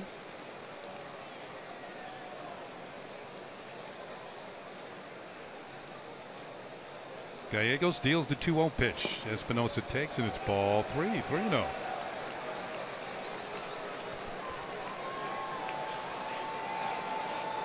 For Gallegos, this is a good test right here as Eric Young Jr. waiting on deck. A little middle relief.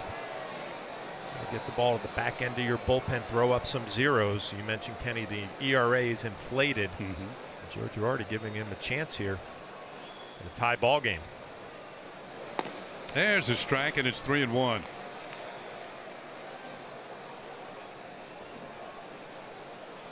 Espinosa, a switch hitter. Jumps over to the other side of the plate against the right-hander Gallegos.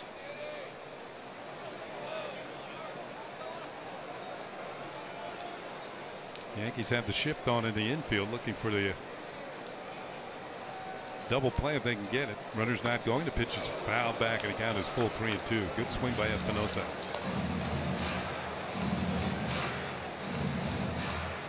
These infield shifts create different angles on double play balls.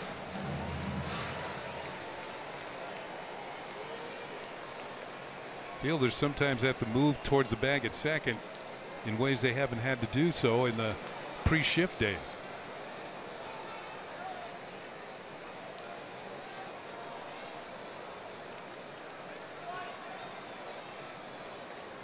Toss to first. Maldonado is back. I don't know if he'll be going. I know the Angels like to stay out of the double plays, but I was just thinking the same thing. Maldonado doesn't run well. Espinosa has been struggling this year, but you always think back to those Mike Scioscia ball clubs. So aggressive on the base paths. Espinosa is also a high strikeout guy. Runner's not going. Pitches in there for call, strike 3. Espinosa had thrown the bat away, thinking it was ball 4.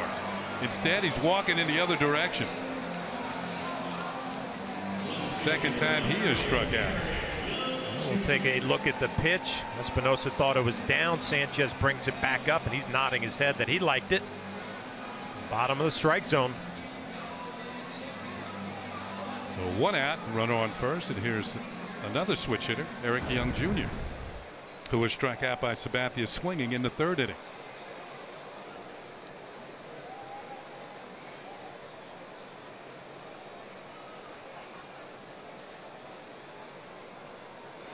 Swung on and missed. Strike 1. 93-mile-per-hour fastball.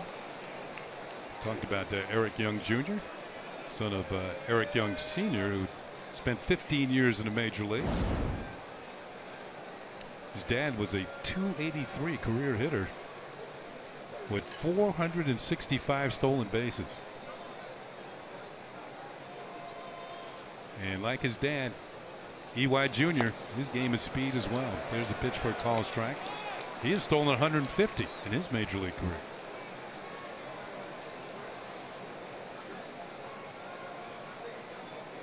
The lone difference at EY Jr. is a switch hitter. His dad hit right-handed. So I bet his dad went a long way to say, you want to play every day?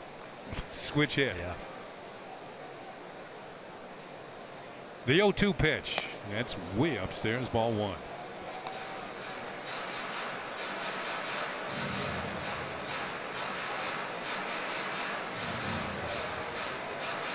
Eric Young Jr. spent some time with the Yankees last year. 6 games. Got into 6 ball games, 2016. Used a couple of times as a pinch runner. The 1-2 pitch. Gets away from Sanchez, no advance. I think that was a cross-up. Timeout has been called here.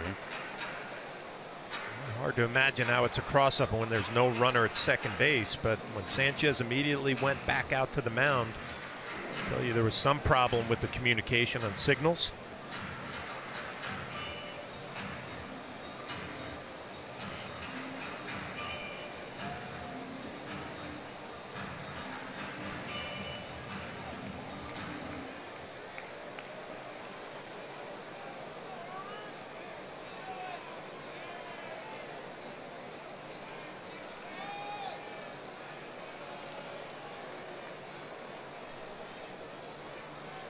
Two pitch on the way, and it's hit in the air to left field. Gardner coming on will make the catch for out number 2. That ball hung up. I just saw that shot of Larry Rothschild, the pitching coach, and Joe Girardi, and they're thinking about how they're going to piece the rest of this game together with Sabathia leaving early. Who follows Gallegos out of the bullpen?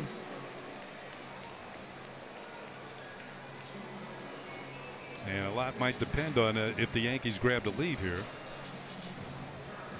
2 outs, a man on first, and back to the top of the order, and Cameron Maybin, who's CC Sabathia, got the ground out twice, once to third and once to short. Speedy center fielder leading off for the Angels tonight. Breaking ball drops in for a call strike. And the first time we saw Gallegos was at spring training this year, and he showed a live arm. Start of the year at Scranton Wilkes-Barre, but finds himself here in the big leagues and with a chance to pick up a victory tonight. Yeah, like any young pitcher, it's the belief that you can get the job done at the big league level. There's a pitch inside for a ball. You see how this 5th inning has turned around for him when he got the benefit of the doubt on that Espinosa fastball that was down in the zone. Strikeout there, line drive by Eric Young Jr. and trying to finish off the inning here with Cameron Maybin.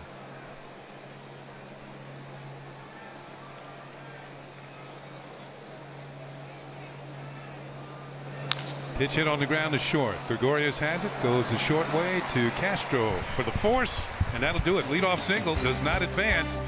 On to the top of the 6th in a 1-1 game.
A time to look at the Coors Banquet timeless moment. On this date, June 13th, 1948, Babe Ruth makes his final appearance at Yankee Stadium as the Yankees retire his famous number 3.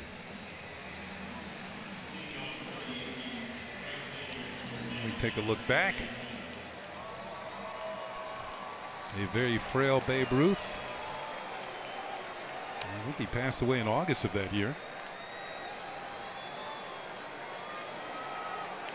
The great Bambino, thanking the crowd for the last time. Here's Aaron Judge. He'll lead it off for the Yankees here in the 6th inning in this 1-1 game. And Ramirez throws that slider, misses outside for ball 1. Judge, Holiday, and Castro 3, 4, and 5 for the Yankees here in the 6th. Ramirez is allowed a run on 3 hits, 2 of them coming last inning. Outside again, 2-0.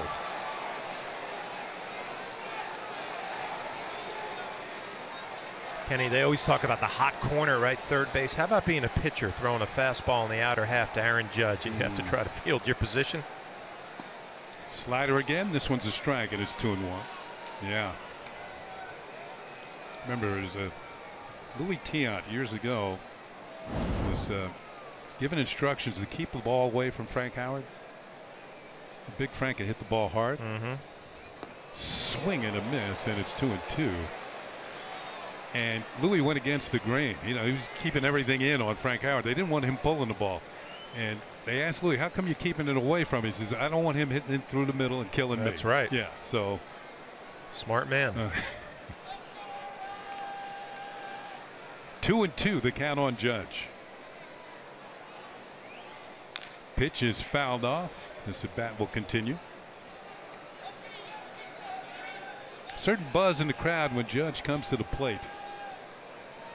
Not many people running out to get hot dogs this time. And I bet you those of you at home, it's not time to be running to the refrigerator. Check swing. Did he go? No, says Jerry Davis, the first base umpire. And the count is run full at 3-2. Well, Aaron Judge was trying to get timeout called. Home plate umpire Rob Drake would not give it to him, and then the check swing. You're going good. You're going good. That slider once again. Here's a 3-2 pitch, and it's ball 4, leadoff walk.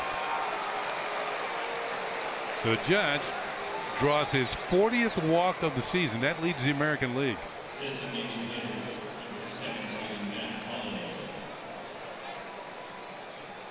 That is the second walk handed out by J.C. Ramirez. Here's Sosa's reaction on the check swing.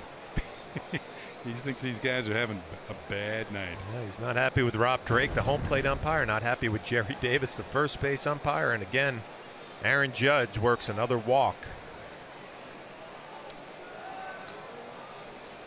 Throw over the first.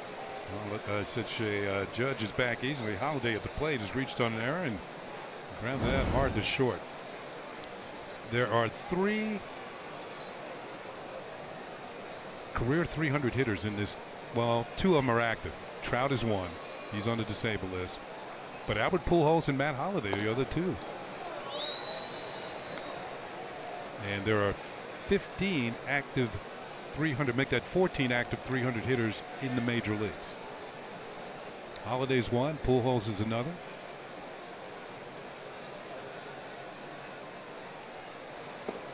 Holliday a 303 hitter coming into this season, and Pujols a 308 hitter coming into this season. And we're going to get Meredith Marakovich joining us now. Meredith. Well, Kenny, Matt Holliday said he used to really enjoy talking to Albert Pujols about hitting. He'd like to hear his line of thinking in certain situations and how he approached certain pitchers. He added the fact that he learned a ton from Pujols, just watching him, being around him. He knows the game. You can tell he's a smart player. He also said that he thinks he has proven that he is one of the greatest players of any generation. He's a great guy, great teammate, great friend, and he's done a lot of great work in the community. Clear, there is a lot of respect there. Pitch is popped up by Holliday to short right field. Espinosa, the second baseman, back on the outfield grass, makes the catch for the out. You know, it's interesting that about the respect, their former teammates. But it's was sitting up here early today, and the Yankee bus came in. Players are walking in through the right field gate, and it was Matt Holliday and Aaron Judge walking together. And I'm sure there was some schooling going on there for the young outfielder at first base right now from Matt Holliday, who's the veteran on this team, and I think is a tremendous signing by Brian Cashman. Yeah, not only the production on the field, but the mentoring in that clubhouse. Here's Castro with 1 out and 1 on. Castro is struck out and walked. He's 0 for 1. Swing and a miss, strike 1. Oh, plenty of sliders from J.C. Ramirez. Castro's got a 7-game hitting streak on the line.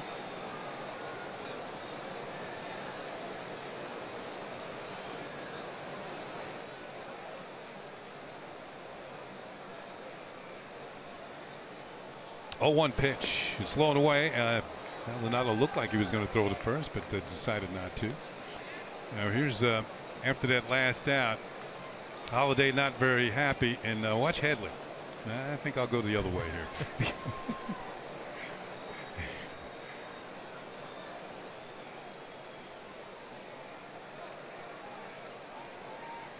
It's like a pilot flying around a thunderstorm.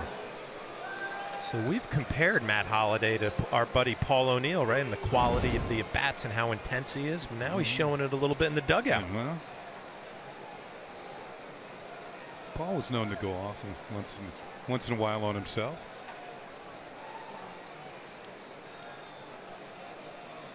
One pitch, and it's lined right at the shortstop Simmons for out number 2. Castro squared that one up, but it was right at Simmons. Castro does everything right here. Hard line drive, and Aaron Judge, good base running, freezing on a line drive. Yep. Almost a big thank you very much. Here's Gary Sanchez, who twice has grounded to Simmons at short. He's 0 for 2 tonight.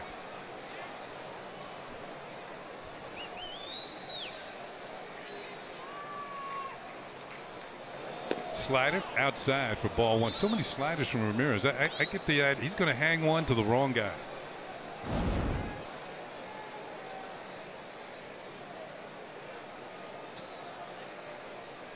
Ten home runs for Sanchez, who missed a month. One of 6 players on the Yankees with 10 or more homers. They came into the night with 103 home runs.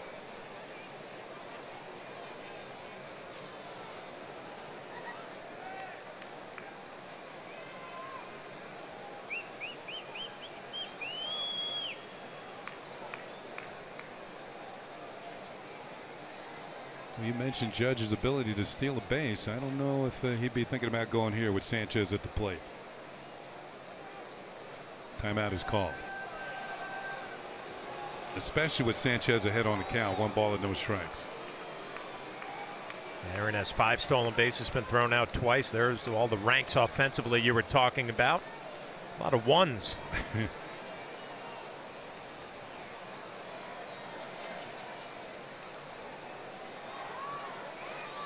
Not going. The pitch is taken all the way for a called strike. A 1-1 on Gary Sanchez.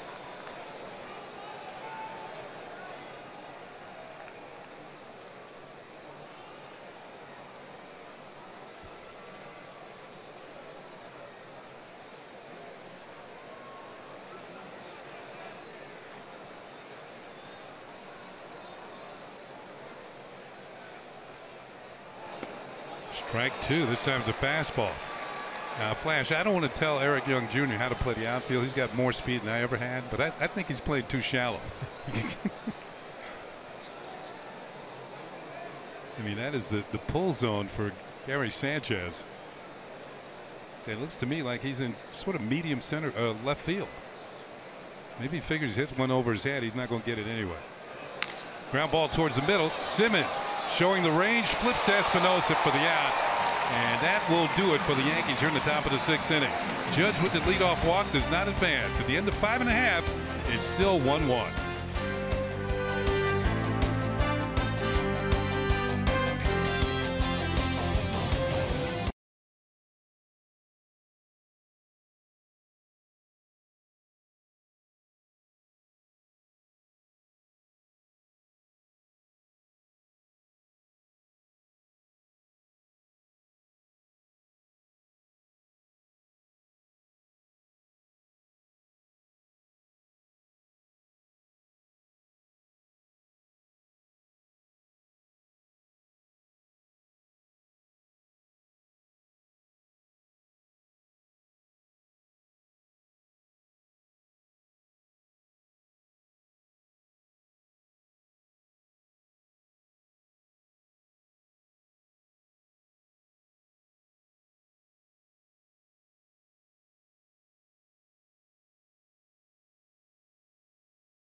Baseball break brought to you by T-Mobile, and we'll take a look around baseball here.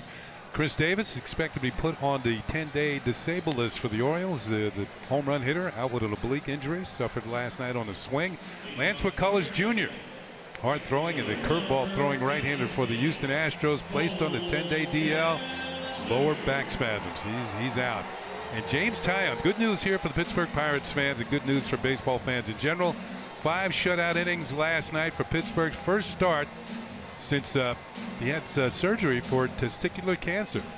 So the Pirate fans welcomed him back with open arms, and good news for the big, tall right-hander. He's very talented. That's good news for him, and you're right, good news for baseball. See him come back healthy. Here's Cole Calhoun. Tonight he has walked, was thrown out at home plate on a great relay by the Yankees in the first inning, and grounded to short.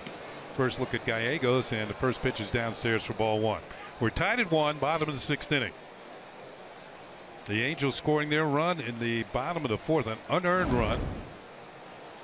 An error by Chris Carter allowed the inning to continue, and C.J. Cron came up with a base hit to drive in a run. And the Yankees got a 2-out single from Brett Gardner in the 5th. They tied it at 1. Pitch is hit high in the air to right field. Going back is Hicks. He's onto the warning track. He's there and makes the catch for the out. A long fly ball off the bat of Cole Calhoun for out number 1. I always think back to night games here in Anaheim that the ball just doesn't travel like it does during the day. I don't know if Calhoun got that one. Didn't sound like it had that good crack of the bat. It just kind of runs out of steam here as Aaron Hicks gets it right up against the wall. Years ago, I played in a game here, and Freddie Lynn was playing center field for the Angels. As Albert Pujols steps in, he's been called out on strikes twice. Takes a pitch for a called strike. We got news on CC Sabathia and a strained left hamstring. He's going to be out for a while.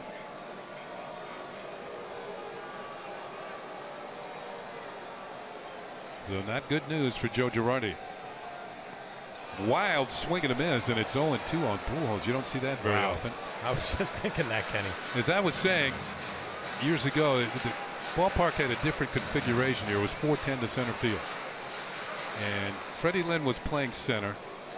And we must have hit 4 or 5 fly balls that he caught right up against the 410 sign. And you were talking about the ball doesn't carry at night sometimes. The 0-2 pitch. A little roller to short for Didi. Plenty of time, and he throws out Pujols for out number 2. So after the game, the Angel writers went into the clubhouse and they asked Freddie Lynn, they asked, where's Freddie? And one of his teammates said he's in the shower washing that 410 sign off his back. So 2 outs, nobody on, and here's Yunel Escobar, who is double. Was on his double that Calhoun was thrown out at the plate in the first inning. And he's also grounded out to Didi Gregorius at shortstop. So 2 outs, nobody on here in the 6th in this 1-1 game.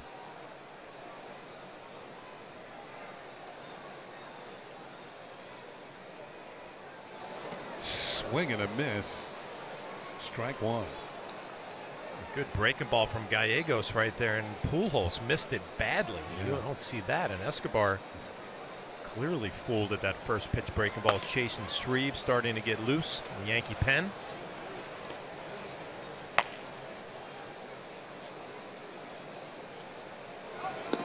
Another good slider and another swing and a miss.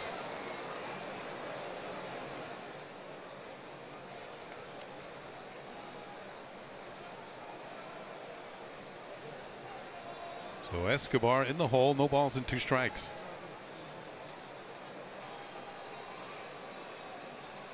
Tried it again, and it's in there for call, strike 3. So Gallegos has a quick inning. 1, 2, 3 go the Angels here in the 6th. On to the 7th in a 1-1 ball game.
Morakovitz. When I asked Joe Girardi during the postgame show last night about Didi Gregorius' 4-for-4 performance, he just smiled and said, this is a guy who's hitting .340 and flying completely under the radar. You can understand why with the insane start to the season that Aaron Judge has had, but Gregorius told me he doesn't mind. He feels throughout his whole career he's flown under the radar, adding, I'm not worried about any of that. I just want to contribute any way possible. When I asked him about his year since coming off the DL, he told me he's been pleased, but he's never satisfied. There is always room to get better, guys. Appreciate that, Meredith. He's carrying a 14-game hitting streak into this one. He's 0 for 2. 7, 8, 9. Gregorius, Headley, and Chris Carter on our Cadillac scoreboard. We're all tied up at 1. JC Ramirez still in this one. 94th pitch of the ball game. Season high for him is 99 pitches. We talked about it, a converted reliever. He's doing a nice job tonight and featuring a quality slider. Pop out and a fly out for Didi tonight, 0 for 2.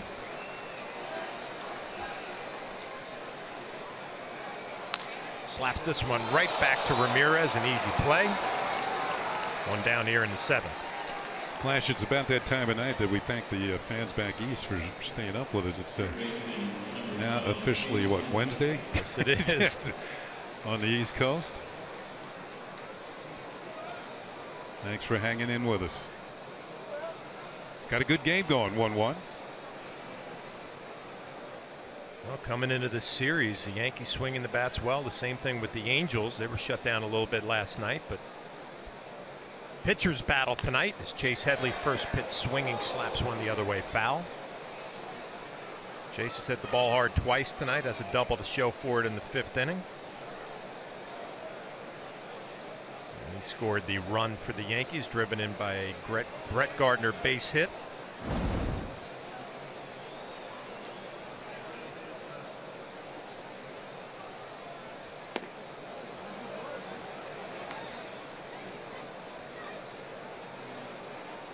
Time in the ball game with the pitch count in 97. You start looking out to the bullpens, and a little work for Adam Warren getting loose. Angels bullpen is active as well as Chase Headley gets underneath this one, drives it to right center field. This is going to be a home run for Chase Headley. His 4th of the year, a solo shot that gives the Yankees a 2-1 lead. Well, Flash, we said early you could sense that he's coming out of it by hitting the ball hard last night. Before the game, I told him they can't catch them all. But a fan caught that one.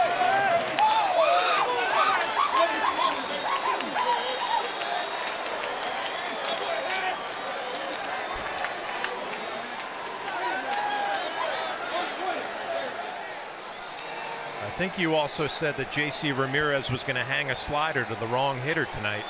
Was that a slider? I think that's what it was. All right. Get another look. Let's take a look. Yeah, that one kind of hung right in the middle of the plate.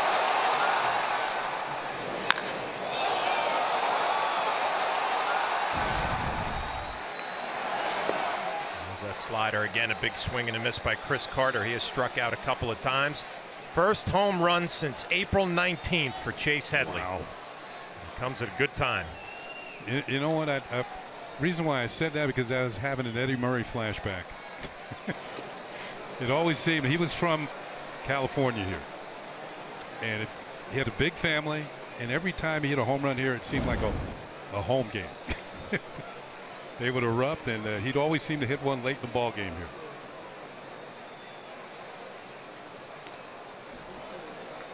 So Chase Headley playing the role of Eddie Murray tonight.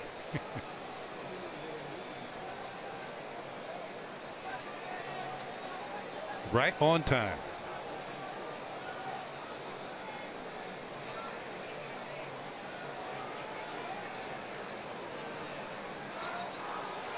Comes 1-2 from Ramirez. Another slider right back up the middle, just off the glove of Simmons. It's going to be a base hit for Chris Carter.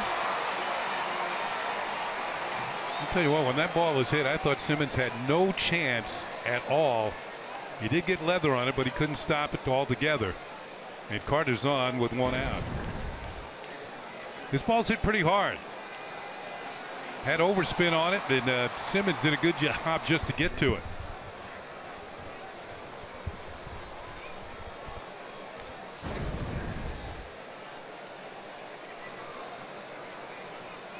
So Charles Nagy out to the mound to talk to Ramirez. And it's going to give the bullpen time to warm up. We're going to go to the top of the lineup. Brett Gardner. Yasmiro Petit.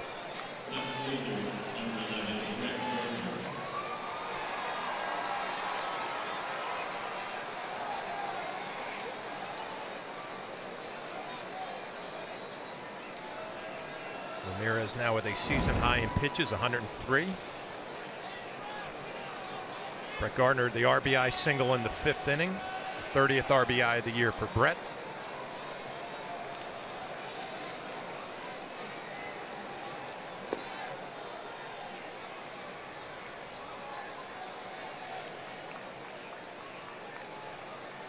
The Yankees on the homestand were swinging the bat so well. They had a couple of easy games. Things a little tighter out here in Anaheim. 5-3 win last night. 2-1 lead right now in the 7th. Gallegos a couple of good innings of relief, settling things down after Sabathia left the game with a hamstring issue. And Ramirez quickly ahead in the count, 0-2 to Brett Gardner. Headley with a couple of hits, the big home run.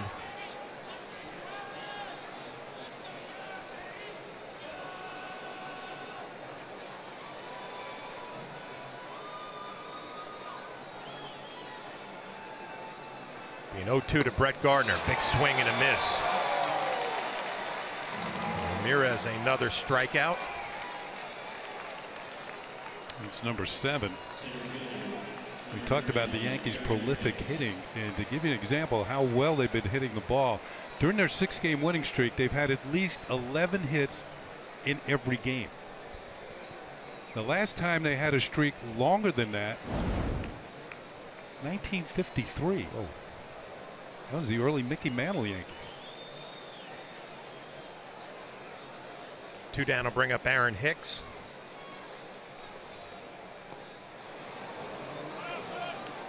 Aaron had a base hit in the 1st inning, a fly ball to center field, and a strikeout his last at bat.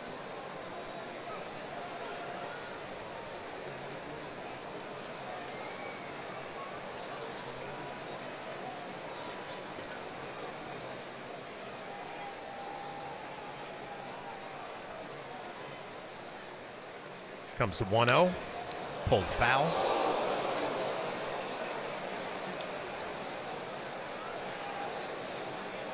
So Mike Scioscia letting J.C. Ramirez go a little bit. His 109th pitch coming. And really the one mistake, the hanging slider to Chase Headley, his 4th home run of the year, a solo shot. Gives the Yankees a 2-1 lead. Yeah, Headley's hit him hard tonight.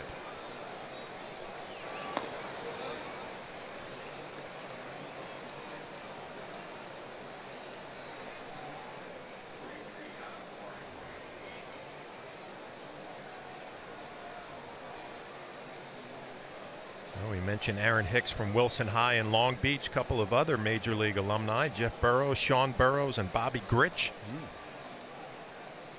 from that high school.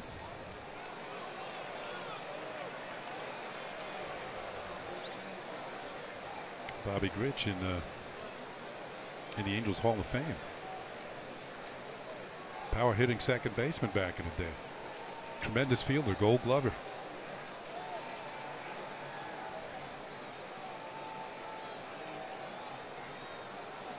The 3-1 pitch to Aaron Hicks. Aaron Judge waiting on deck. Chris Carter taking his lead off of first.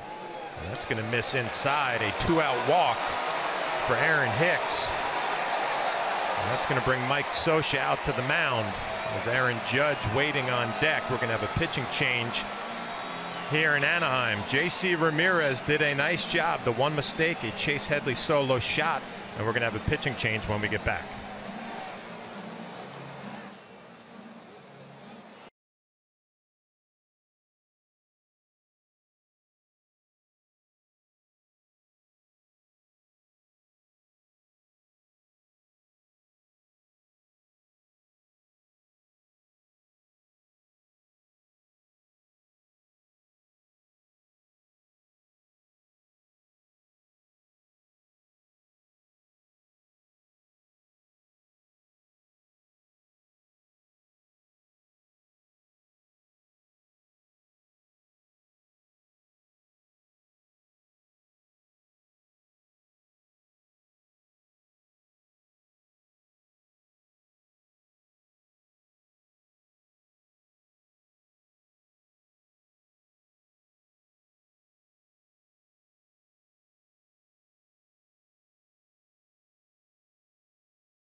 shot. Cricket's something to smile about.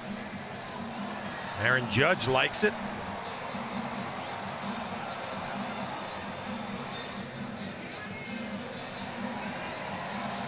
Matt Holliday and Aaron Judge behind him.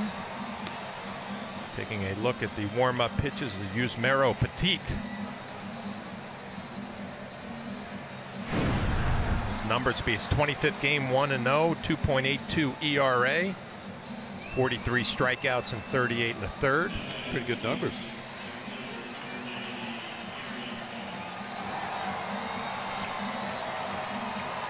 I saw Aaron Judge go over to the hitting coach Alan Cockrell, get a little scouting report on Petit. And then, like any good hitter, you stand in the on-deck circle, kind of getting timing of his motion, a good look at his pitches. Aaron 0 for 2. He walked in the 6th. Chris Carter taking his lead off of second. Aaron Hicks off of first. First pitch from Petit. Fastball right down Broadway, 91 miles an hour, jumps out ahead. Petit does a good job here in Anaheim, owns a 1.29 ERA at home this season.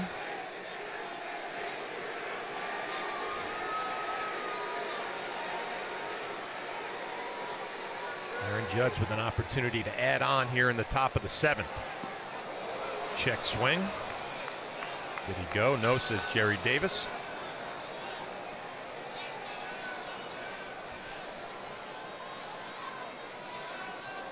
Cameron Maben, the center fielder, playing Judge a little bit the other way in center field. Infield pretty much straight up.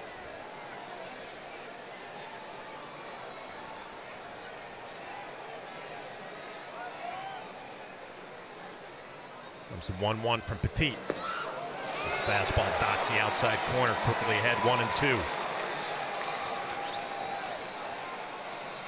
Been a common theme, Kenny, for Aaron Judge. Getting behind in the count with 2 strikes, never really shows any panic. Big step for a young hitter, having the ability to hit with 2 strikes.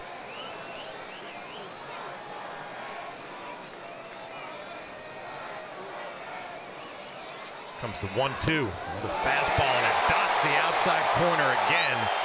So Rob Drake, the home plate umpire, who has been generous on the outside corner, rings up Judge. But Chase Headley, his 4th home run of the year, a hanging slider, a solo shot, gives the Yankees a 1-run lead. They lead 2-1.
And we're going to look at our game summary brought to you by your local Nissan dealer. 2-1 Yankees lead. 5 hits for the Yankees, 4 hits for the Angels. Sabathia was good through 4, but had to leave with that left strained hamstring. JC Ramirez, 6 2/3, 5 hits, 2 runs, 3 walks, 7 strikeouts. And Chase Headley, that big solo home run in the 7th inning. Now it's time for ARP's Getting to Know Andrelton Simmons. Outstanding shortstop for the Angels. Born in Curacao, 2 Gold Gloves, 2013 and 14. Kenny mentioned this last night, the Platinum Glove Award winner in 2013. 328 average, 15 extra base hits, 16 RBI, 6 stolen bases since May 12th. So a hot hitter for the Angels, and he's going to lead it off here in the bottom of the 7th against a new pitcher. Adam Warren takes over for Giovanni Gallegos, who did an outstanding job. 2 innings of scoreless relief. Yankees can hold on here. Gallegos would get his first major league victory. Good numbers for Adam Warren. Dots that slider for strike 1. That must have been some kind of infield if he played on youth teams with Didi and Curacao. Cadillac scoreboard. Yankees lead 2-1. But I'm with you, Kenny. There are some ground balls tonight I didn't think he had any chance to get to, and he made the plays. Didi goes to his left. Not going to be able to make the play. Good job just knocking it down. Infield single for Simmons. As I said, that must have been some kind of infield in Curacao. And you're throwing Jonathan Scope, too. This is going to be an infield single. Didi showing his range. But Simmons too fast down the line. Is going to pick up an infield hit. Leadoff single here in the bottom of the 7th. Realized right away. Can't get him.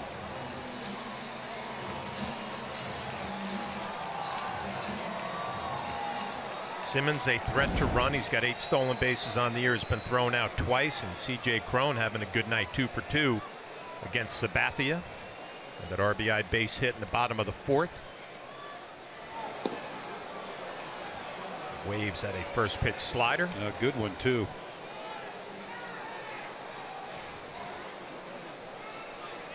You know that score that Ryan gave on the Minnesota-Seattle game? It sounded like the Vikings and the Seahawks, 20-7.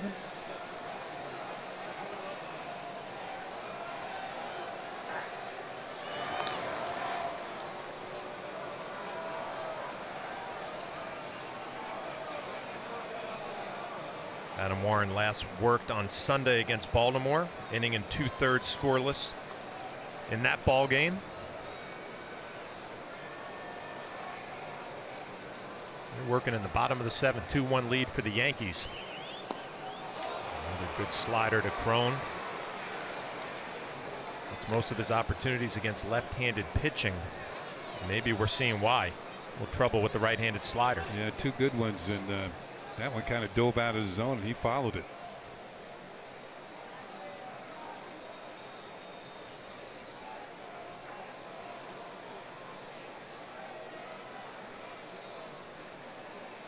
See if Warren goes 3 in a row with the slider. He's going to check on Simmons first.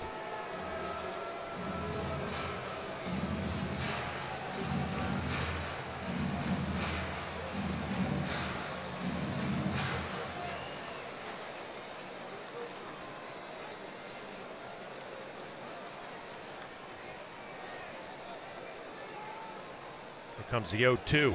Goes slider again. Cron flips it to right field. Aaron Judge will be there to make the play. Simmons back to first, and we're going to go back to our Yes Network studios and Ryan Ruocco.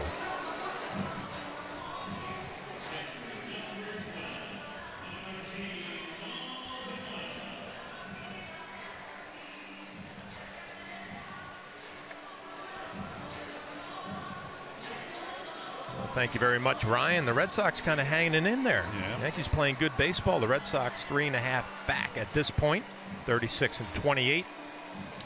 And the Rays 35-32 have jumped over Baltimore. The Rays winning tonight, beating Toronto 8-1 in Toronto. One down. It's going to bring up Martin Maldonado. He's 1 for 2 with a base hit.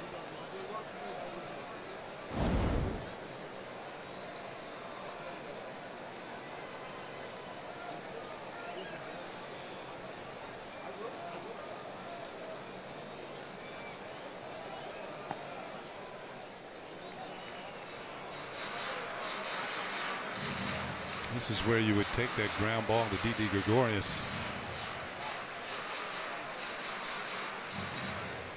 Maldonado looking down at third base coach Ron Renicky, going through the signs. The Angels a lot more aggressive on the base paths this year. Simmons takes his lead.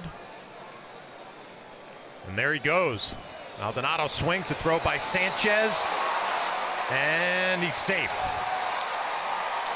Throw was a little bit high, a little bit up the line. Simmons with his 9th stolen base of the year. You got a sense that something was on as Simmons steals second because of the length of time that Maldonado actually looked at the third base coach. You got a sense that something was going to happen. And there is Simmons calling timeout, maintaining contact with the bag. Looked like it was a hit and run play. Yeah. And Sanchez not happy with his throw as the tying run's now down at second base. Stolen base number 9 for Simmons. Yeah, just sometimes the other team will give away a play. Well, Sanchez not happy with his throws. They're leaking a little bit to the high, wide right.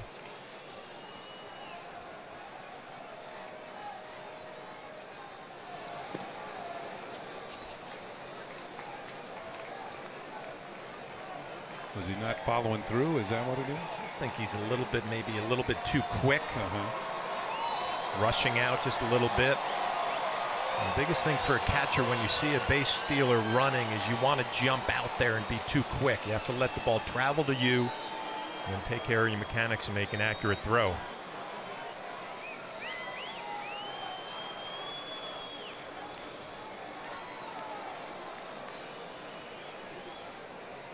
Maldonado at the plate, Danny Espinosa on deck. First base is open as Simmons taking his lead off of second. Good slider and a big swing and a miss by Maldonado. That's been Warren's best pitch this inning. Down and away from the righties.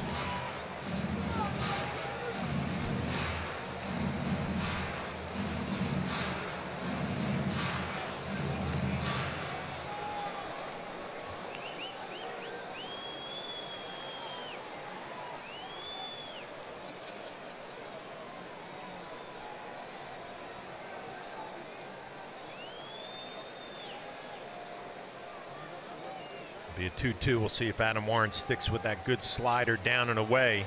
He does. Maldonado pulls it to Didi. Checks on Simmons. Throws to first. Takes the easy out. 2 down.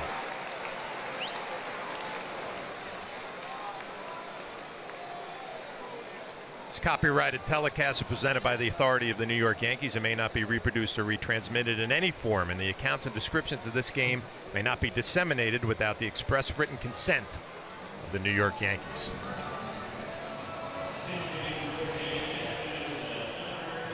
Looks like we are going to have a pinch hitter as Chasen Shreve is getting loose in the Yankee bullpen.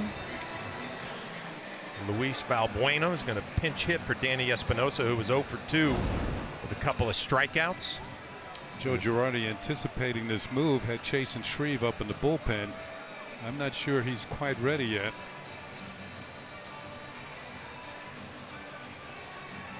Get the feeling Adam Warren is just as good against lefties as righties, and obviously has that good slider, good changeup, a lot of weapons to get a left-hander out. And Larry Rothschild, the pitching coach, going to go talk it over.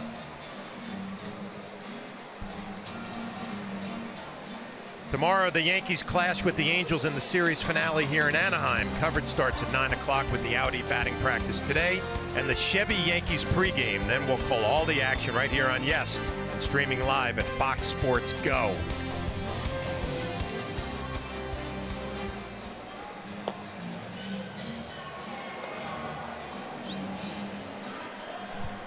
Rob Drake out to the mound, the home plate umpire trying to move things along. The meeting has broken up, adjourned, and Larry Rothschild back to the dugout.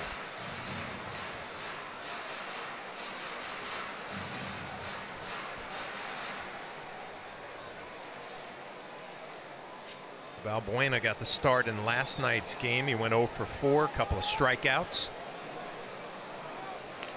The Yankees playing him to pull in the infield. Didi pretty much right behind second base. Simmons going to be able to take a big lead off of third. Nice play by Gary Sanchez blocking the baseball in the dirt.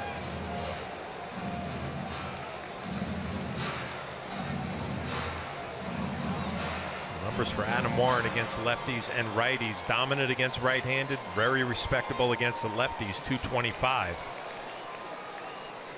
Eric Young Jr. on deck.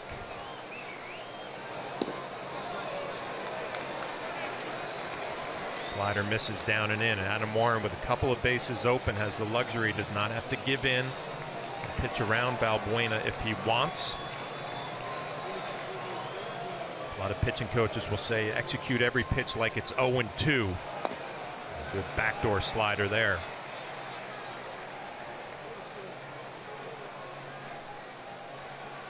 Eric Young Jr. 0 for 2. Here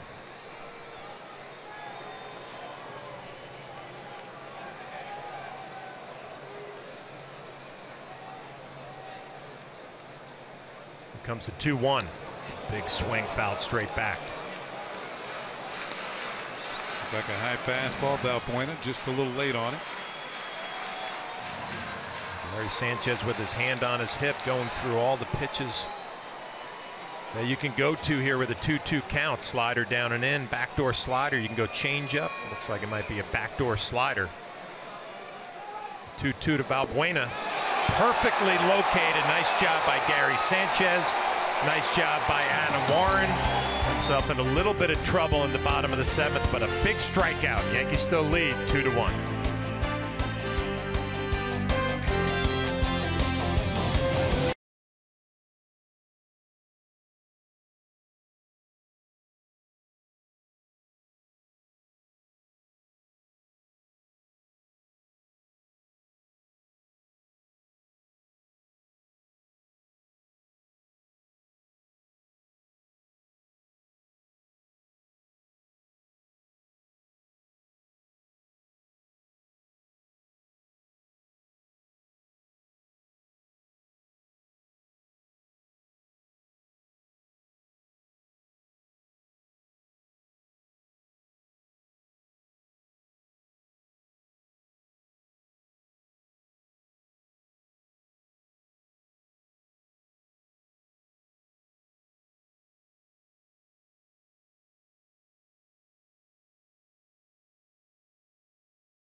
Leading 2-1. Matt Holliday is going to lead it off. His new second baseman for the Angels taking over is the former Oakland A, Cliff Pennington. As Valbuena, pinch hit for Espinosa. Holliday tonight is 0 for 3. He's reached on an error and grounded out and popped up.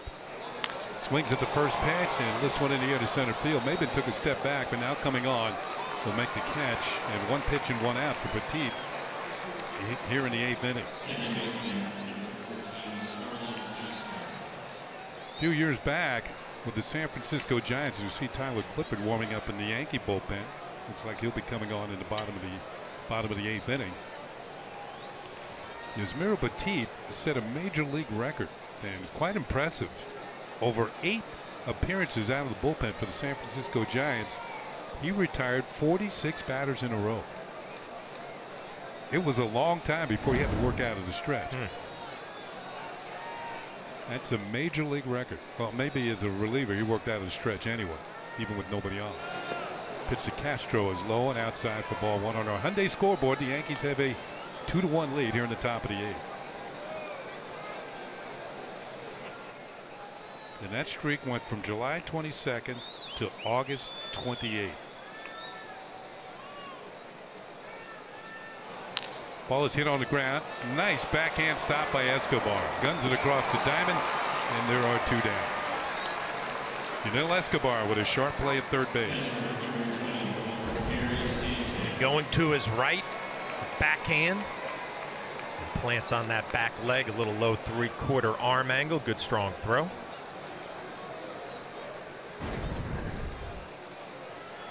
So 2 up and 2 down. It'll bring up Gary Sanchez, who's looking for his first hit. And he's got a 5-game hitting streak on the line. Might be his last chance. Hit the ball on the ground 3 times.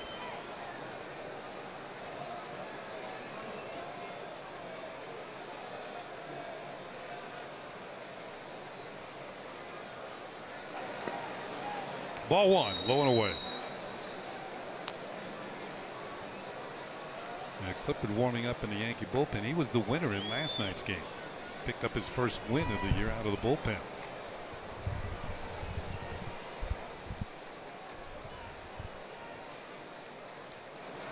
There's a call strike. If the Yankee bullpen can hold the Angels off the scoreboard the rest of the way here tonight, Giovanni Gallegos will pick up his first major league win. First period.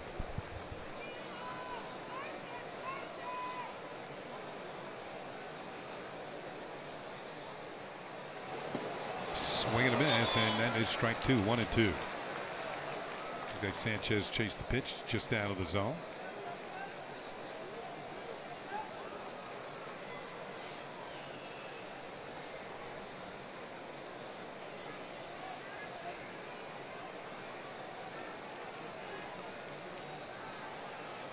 Two outs, nobody on for the Yankees here in the 8th inning.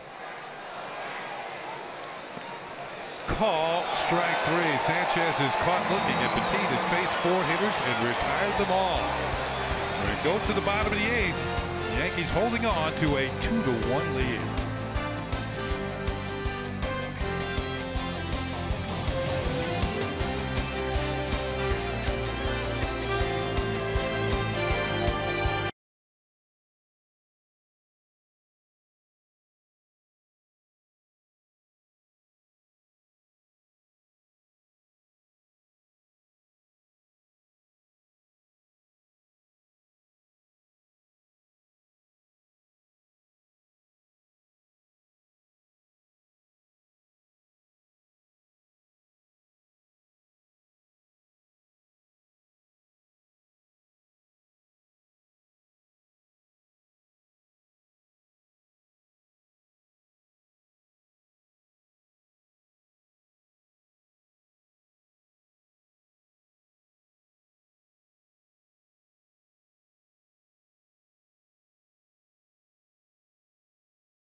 Stadium tradition on Wednesday, June 21st, when the Yankees take on the Angels. It'll be cap night at the stadium.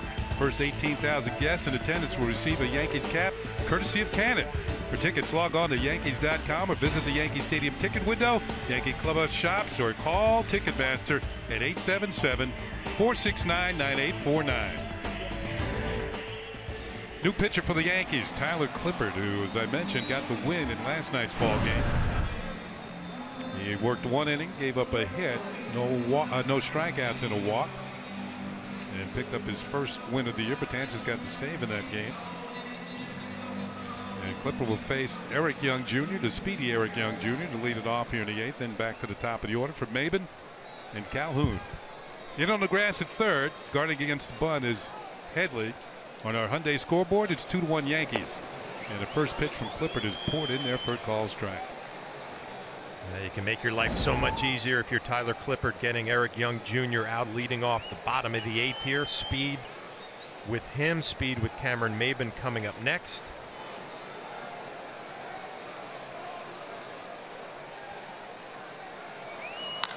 This hitch is hit wild to right field. Going back is Judge near the wall, and we have a tie game.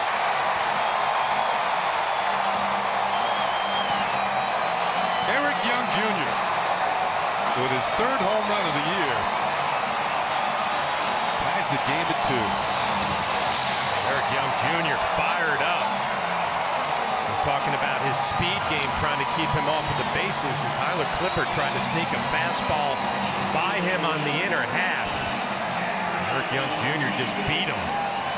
3rd home run of the year. Hasn't been here that long and already has 3 homers. Not known for his power game, but he got to that fastball in pretty quick. Clippard can't believe it.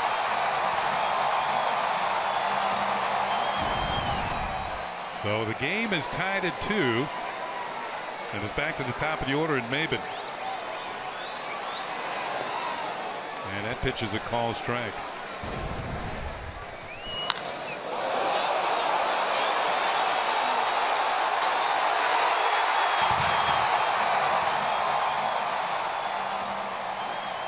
Celebration is on for EY Jr.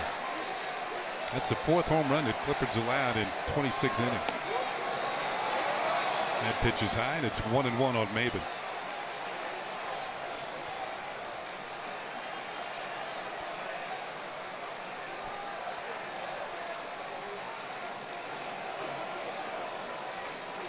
Bud Norris gets up in the Angel pen. He's been their closer. Maybin with a swing and a miss, and the count is 1-2.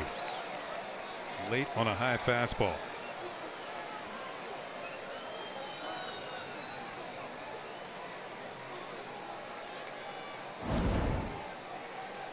So the Angels get a home run from an unlikely source to tie the game here in the bottom of the 8th. Pitch is up and in for a ball, and it's 2-2 on Maybin.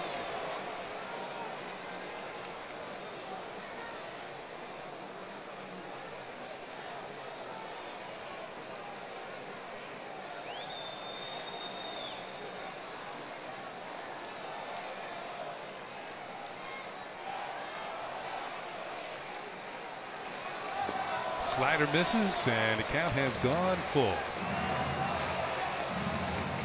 Big pitch right here from Tyler Clippard. Nobody out. Cameron Maybin, the leadoff guy, 19 stolen bases on the year.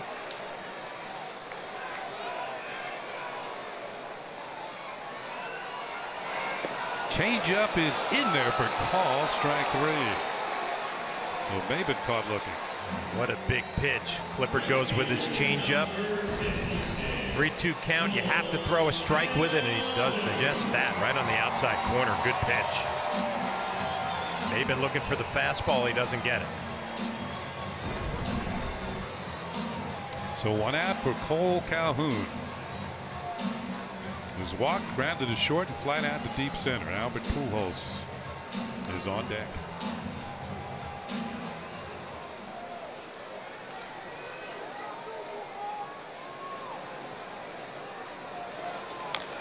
Little chopper to the right side. It's going to be Castro charging. Flips to Carter for the out. There's 2 down. Well, Calhoun picks on the first pitch and is out number 2 here in the 8th inning.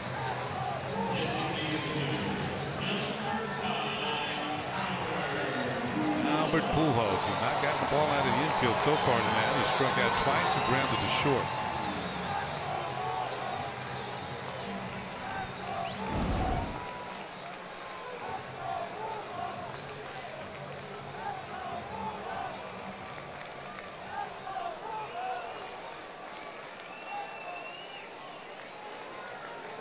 Let's see how Clippard decides to work to Pujols here in a tie game in the 8th.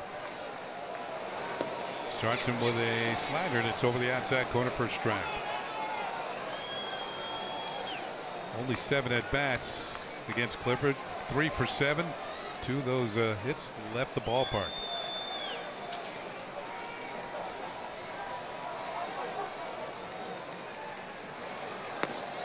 Fastball that time, and it hits the corner. 0-2.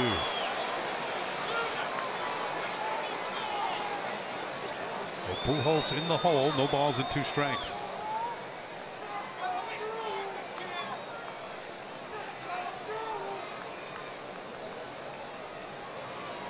Ball is hit hard. Gregorius spins, throws, and gets it. Excellent play by Didi Gregorius at shortstop. Closes out the Angels here in the 8th, but they tie the game. Didi spins and will throw him out.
Brought to you in part by the Yankees Watch, by Original Grain, by Buick. Visit TriStateBuick.com for great lease offers.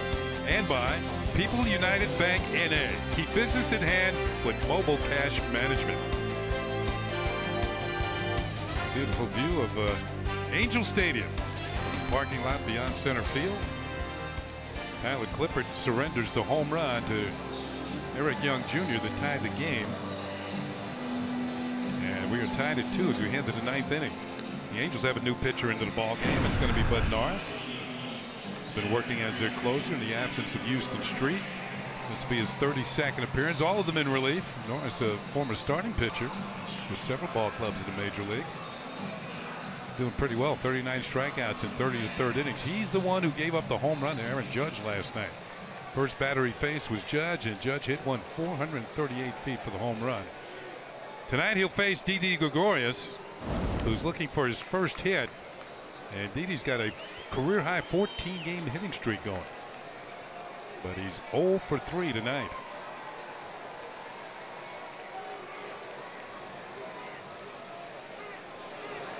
And the first pitch from Norris, well, he thought it was a strike, but it's a little low for ball 1. 4 for 9 with an extra base hit. And it tells you this Bud's for Didi.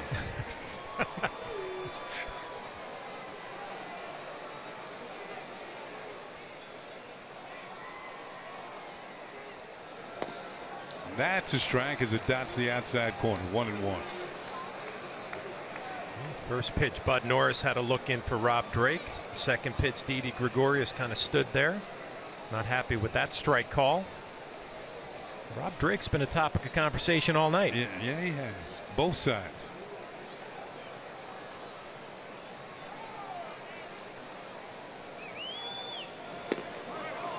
Downstairs, ball 2, 2-1.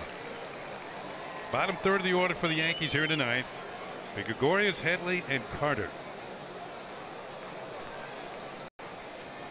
Headley's done a lot of damage for the Yankees in tonight's ball game.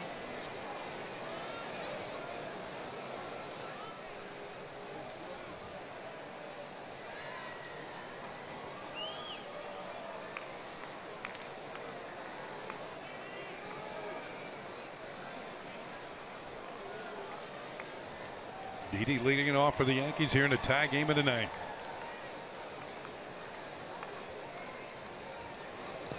Ball 3, 3-1 as Norris falls behind. And we're talking about the strikeouts in Rob Drake. Angel hitters have had a lot of called third strikes on them. That'll tick some hitters off. 7 of the 8.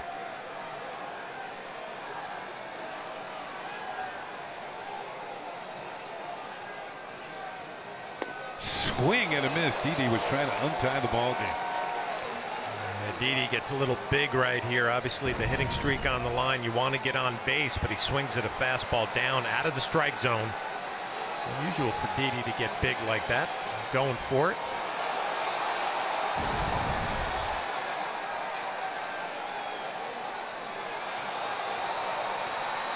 So the count is full.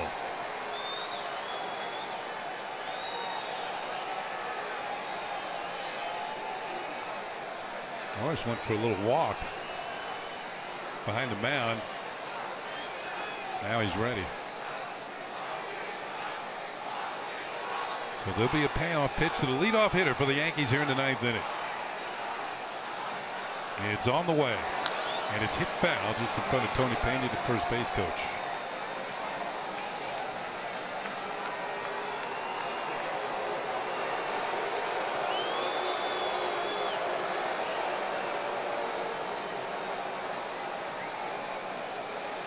Norris was a spring training invitee for the Angels. He was signed as a minor league free agent back in January. Again, the 3-2 pitch, and it's hit on the ground to third. Escobar has it. The throw to Cron, and there's one down here tonight. Didi going the other way. Didi hitting it hard right at Escobar.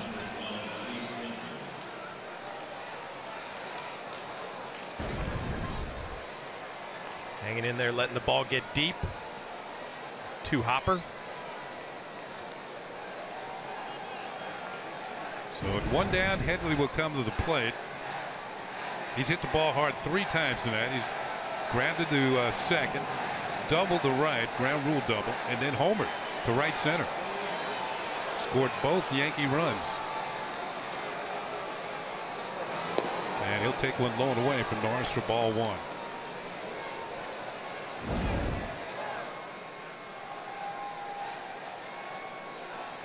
Headley's home run put the Yankees ahead 2-1 in the 7th.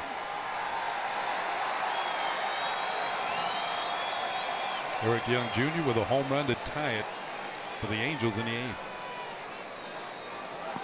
That is ball 2. 2 balls and no strikes.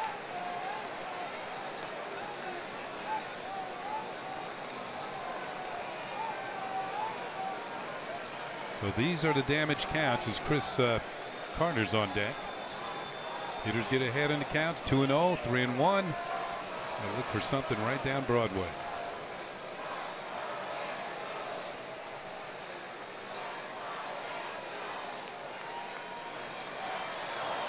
Pitches lined into left field. Another hit for Headley, his 3rd hit of the game. And he's on with 1 out. An opposite field single for the Yankee third baseman. Chase Headley hit a lot of balls hard last night. Tonight no different. Hard ground ball to second base, his first at bat, a double, a home run, now a base hit going the other way. And the thing you love about this, and a 2-0 count, and you mentioned going deep, Kenny, just stays on it and hammers it the other way. His second 3-hit game of the season, and he's on with 1 out to bring up Chris Carter. Carter has struck out twice and had a base hit. Was caught looking in the 3rd, struck out swinging in the 5th, and had a single in the 7th.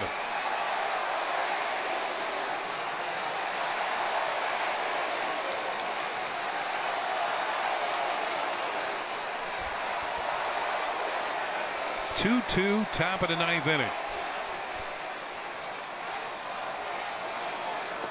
Slider misses inside for ball 1. Carter ahead on the count.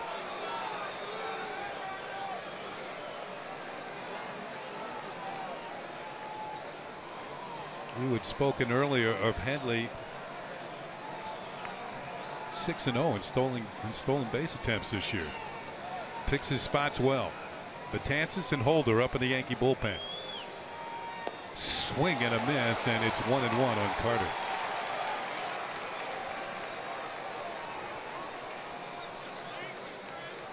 This is why the Yankees signed Chris Carter, for the possibility of that one big swing of the bat. 6 home runs on the year. Had a couple of home runs on the homestand. Swing and a miss, strike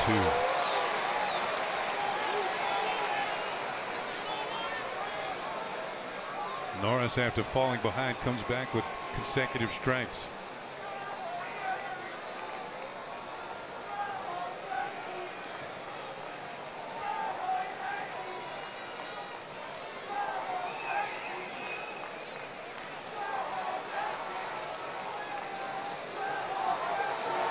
Swing and a miss, he got him.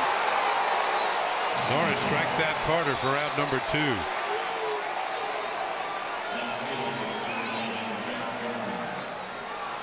And that'll leave it up to Brett Gardner here in the 9th inning.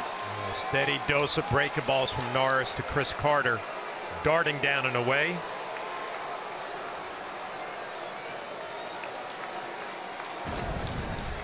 I thought that was the best one that he threw, the third one.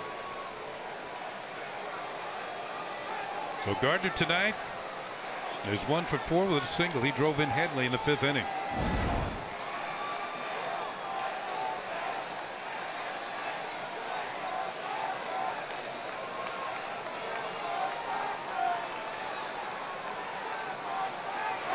And he'll take one off the outside corner for ball 1.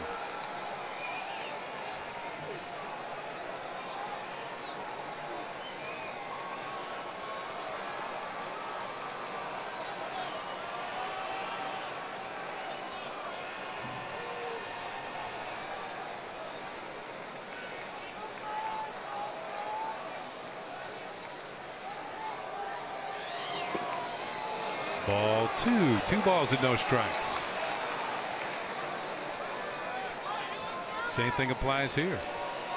Looking for something to drive. The outfield fairly deep for Gardner. They don't want a ball going over their heads.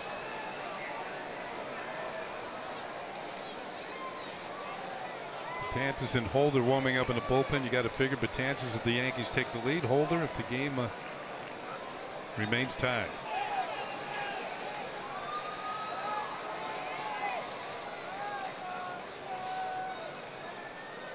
Two-one. Oh, good swing, and he fouls it back. 2-1. That's what you're talking about, Kenny. 2-0. Get a pitch you can really drive. Gardner tries to get the bat head out a little bit, fouls it straight back.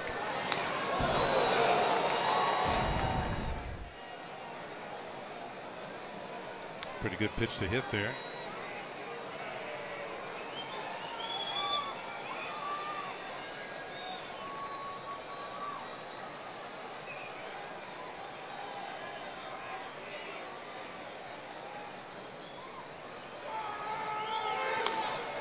Two and 2 on the foul ball.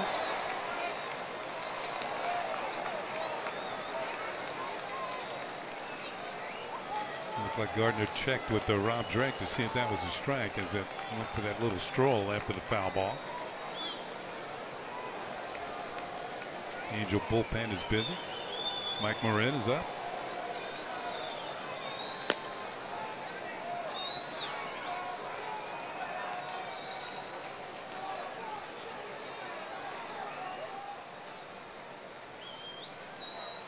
Norris does not throw over, but he steps off to check on Headley.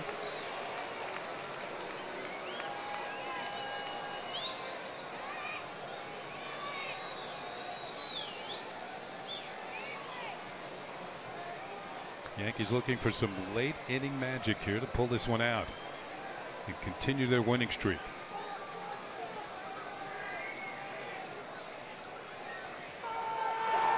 Pitch is fouled off. Gardner in his spoiling mode as Maldonado is going to go out and talk to Norris.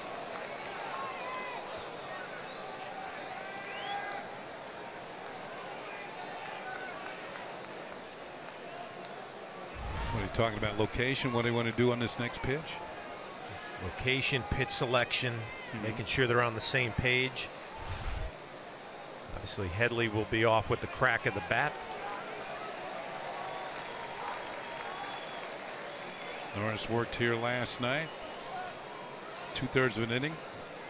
Gave up a run on 3 hits with a strikeout, no walks. The Yankees treated him roughly last night.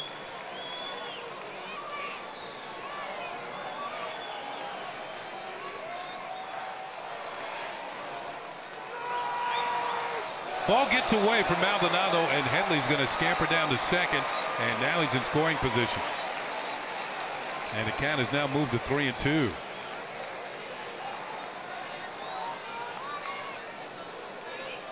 So that was a wild pitch that advances Headley. This ball's so wild that if you're Maldonado, you're just hoping for the best. Tries to angle his chest to get the ball back to the field.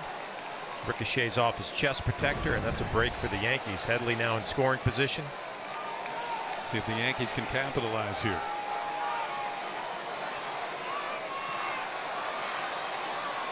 Brett Gardner, who's driven in Headley once tonight from second base. Can he do it again?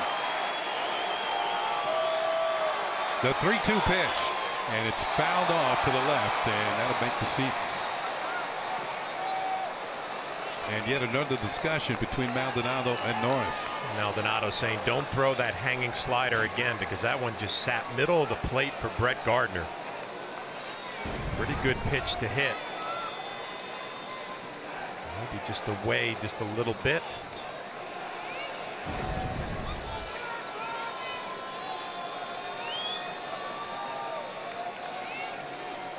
Three balls, 2 strikes, 2 outs. Headley perched at second base.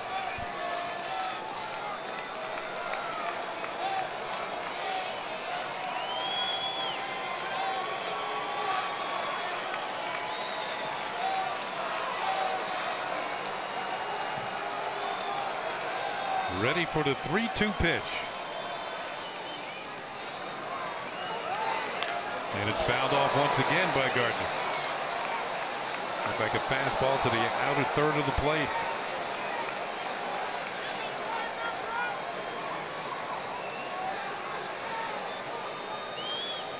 Spoiling pitches till you get something you can handle.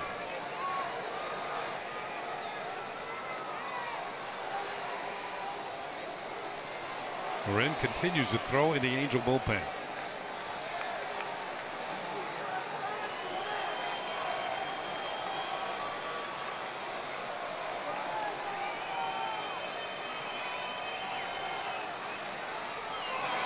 Ball is hit on the ground, foul. Another one spoiled by Gardner.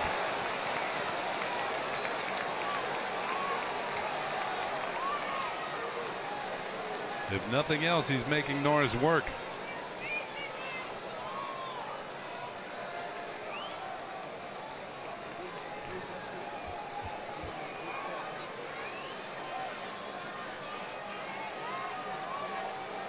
It's up to Headley at second base to get a good secondary lead.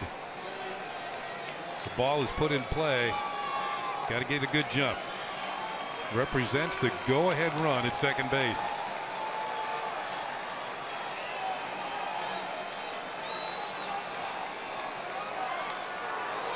Ball is drilled to right field, but it's caught by Calhoun, and that'll do it. Gardner hit it on the nose, but the Angel right fielder was able to gather it in. And we're going to the bottom of the ninth, tied at 2.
Catch the Michael Kay Show simulcast on Yes and get in-depth opinions and analysis of New York's most talked about teams, plus the latest headlines from the sports world and a splash of pop culture commentary.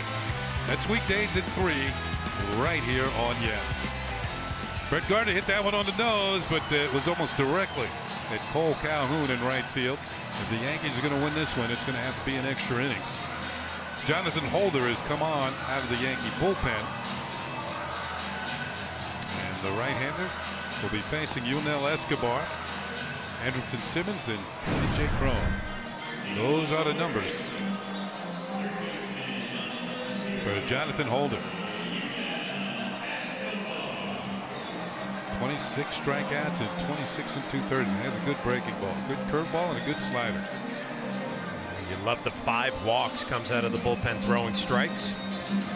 He'll get Escobar, who is doubled, grounded to short, and struck out.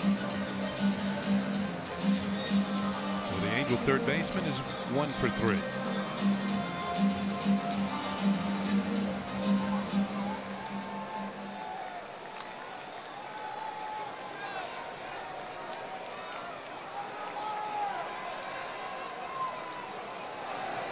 Curve drops in there for a call strike. That's good tight curveball from Holder. There's a lot of 12-6 break on it.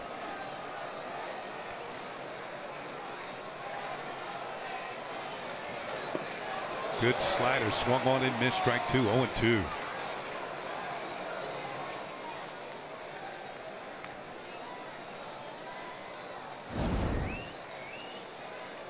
We're tied at 2, bottom of the 9th here at Angel Stadium. Swung on it, missed. Strike 3. Let's go to the game changer, brought to you by Pitney Bowes, the craftsman of commerce. Well, Eric Young Jr. got that fastball on the inner half from Tyler Clippard. 3rd home run of the year, ties it up, and he's fired up. This is rounding the bases. Your Pitney Bowes game changer. Here's Simmons, who, like Escobar before him, is 1 for 3. Simmons scored 1 of the 2 Angel runs when he reached on an error in the 4th inning. Swings at the first pitch and grounds it foul.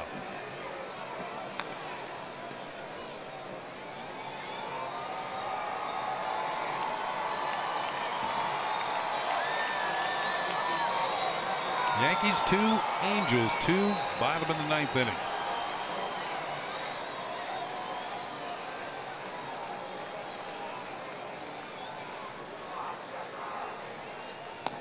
That one hangs high, and it's a ball and a strike on the Angels shortstop. C.J. Cron, the first baseman, is on deck.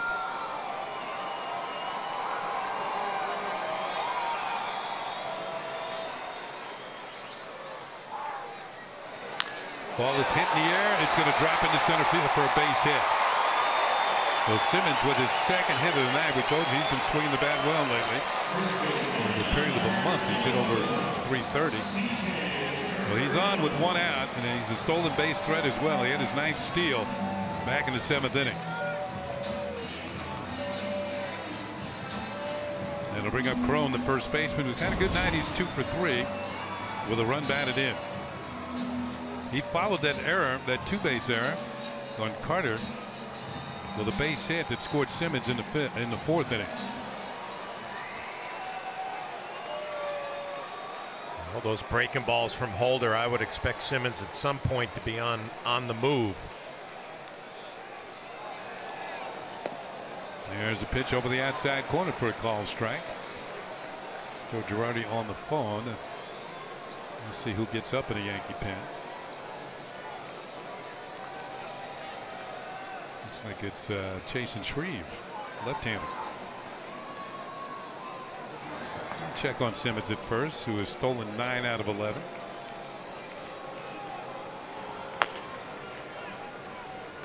There's a young man from Las Vegas.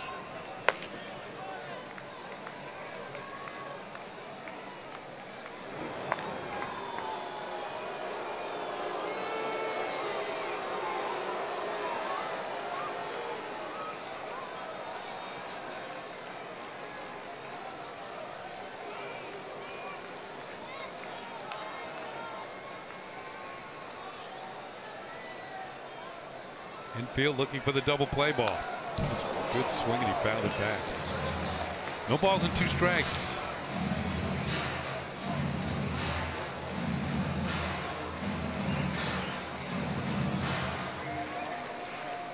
One out, 1 on, bottom of the 9th inning.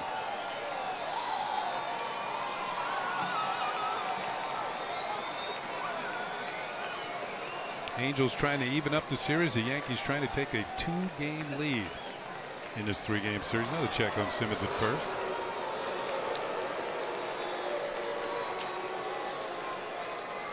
Pretty good lead right there for Simmons.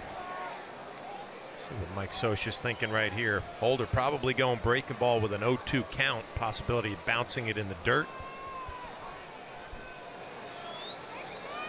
Simmons not going. The pitch is swung on and missed. Strike 3.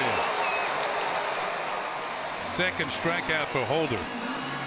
Fans immediately following the final out. Keep it right here on Yes for the WB Mason postgame. As Ryan Ruocco is back in the studio for a complete recap of tonight's contest. Plus, Meredith Marakovitz gets the clubhouse reaction from here in California. It's only on Yes.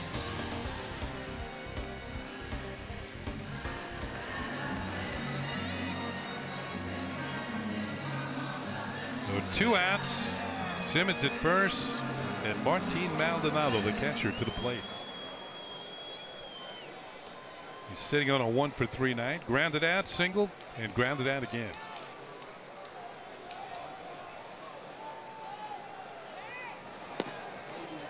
Ball 1 outside.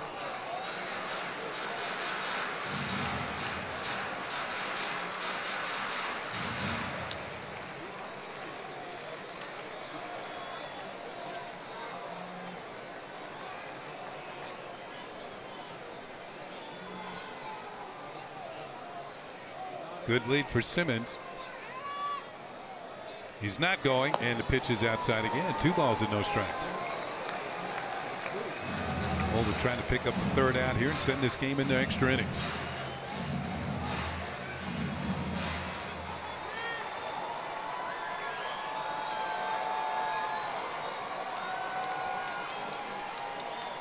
Well, Mike Scioscia tried a little hit and run the last time Maldonado was up at the plate.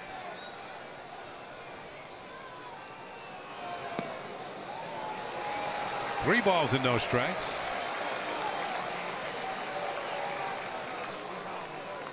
Cliff Pennington would be next.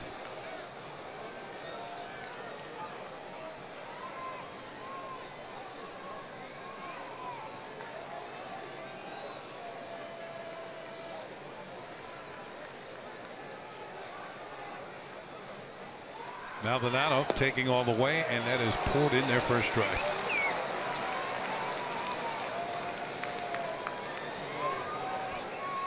Jonathan Holder, big right-hander from Mississippi State.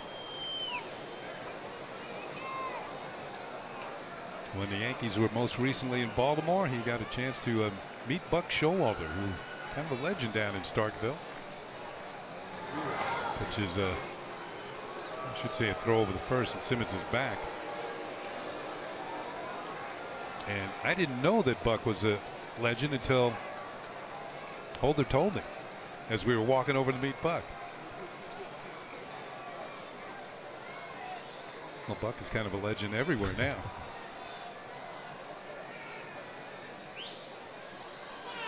Pitch is drilled to left field. Gardner on the run, closing, and can't get it. It's going to fall in for a hit. Simmons is going to go to third. Maldonado, if they look towards second, they could have gotten it. Didi concentrated on Simmons at third, and Maldonado will sneak in the back door, and he has himself a double. Looked like he was hung up between first and second. And now the Angels have the winning run 90 feet away at third base. Big swing by Maldonado off the end of the bat. Brett Gardner, it's going to fall in front of him. The throw is to third, actually to Didi. You're right, Maldonado kind of caught in between first and second. He cruises into second base. Here's a look at Maldonado's base running. He has himself a hit, and the Yankees are going to the bullpen. We'll be right back with more.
new episode of Forbes Sports Money for an exclusive sit-down with Tom Ricketts, the owner of the reigning World Series champion Chicago Cubs. It's all new Friday night at 8, only on Yes. So Jonathan Holder out of the game for the Yankees. A couple of strikeouts, a couple of hits. And a new pitcher for the Yankees is going to be the left-hander, Chasen Shreve. And very good numbers for Shreve. 20 strikeouts, 16 2/3 innings. Opponents hitting just 138 against the left-hander. He's picked up a win along the way.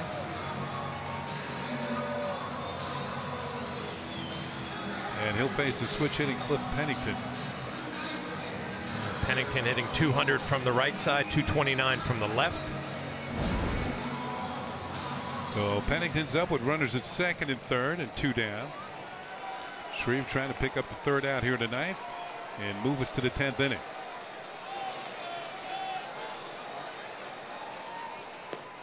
Outside, ball 1 to Pennington.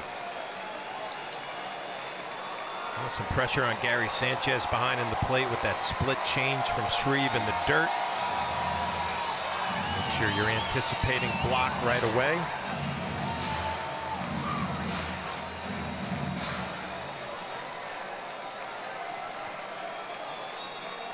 Pennington at one time had been the starting shortstop for the Oakland A's. Now more of a utility player here in Anaheim. Ball is hit in the air to right field, down the line. Coming over towards the line is Judge, and he makes the catch. And we are going to extra innings here at Angel Stadium. It's on to the 10th. Score remains tied at 2 as Shreve gets the final out in the bottom of the 9th.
Game recap. In the 4th inning, CC Sabathia delivers a pitch and grabs that left hamstring. He would later leave the ball game with a strained left hamstring. And then we go to the 7th inning. Chase Headley having a big night, a solo home run.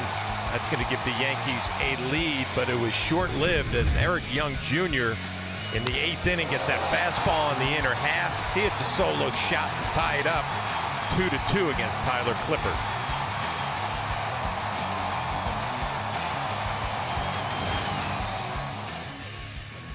We got a new pitcher for the Angels, Mike Morin. His 7th game of the year, the ERA at 6.48, had been optioned down to AAA Salt Lake, recalled before the game. He will face Aaron Hicks, Aaron Judge, and Matt Holliday here in the top of the 10th.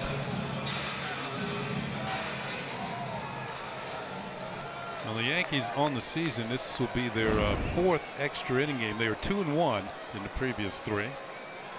And looking on the Angels side, they've been a little busier in extra innings. They are 4-3 in extra inning contests this year.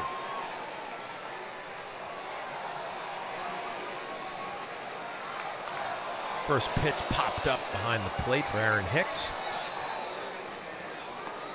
Aaron had a base hit in the 1st inning, a fly ball to center in the 3rd. He struck out in the 5th, and he walked in the 7th.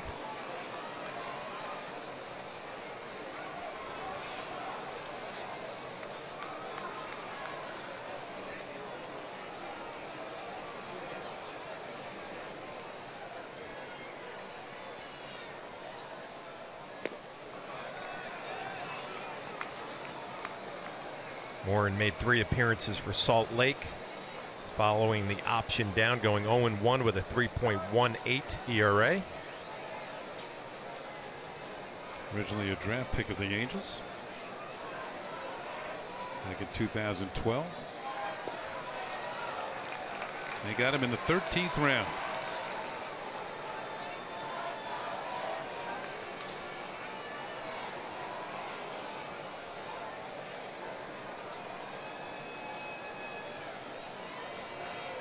Two runs for the Yankees on 6 hits, 2 runs for the Angels on 8. Both teams have made an error. A 2-1 pitch to Aaron Hicks, called strike. The batter didn't look real happy with the call from home plate umpire Rob Drake.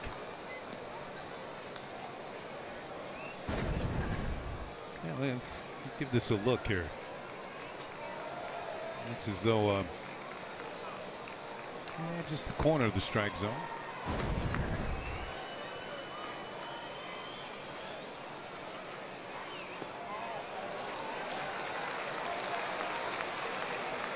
Hicks has been on base twice tonight.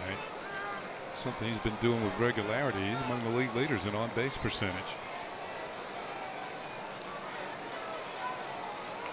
Trying to work his way on base here to lead off the 10th inning.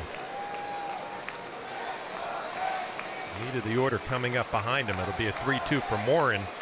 Off speed pitch, looked like a changeup, and Aaron Hicks way out in front. That's one thing you don't expect. 3-2 leading off the inning.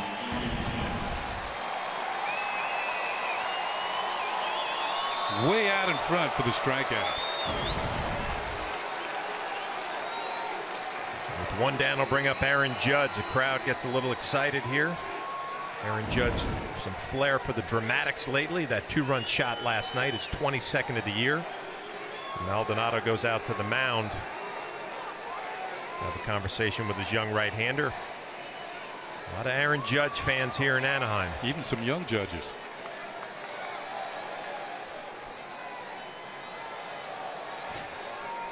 Aaron struck out in the 1st inning.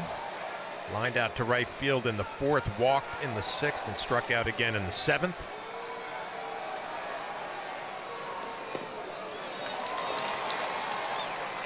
Homered Saturday, Sunday, and Monday.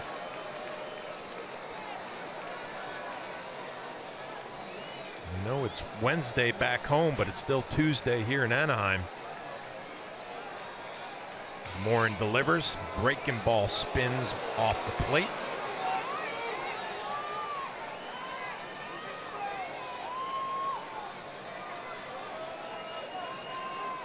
.22 home runs, 49 RBIs.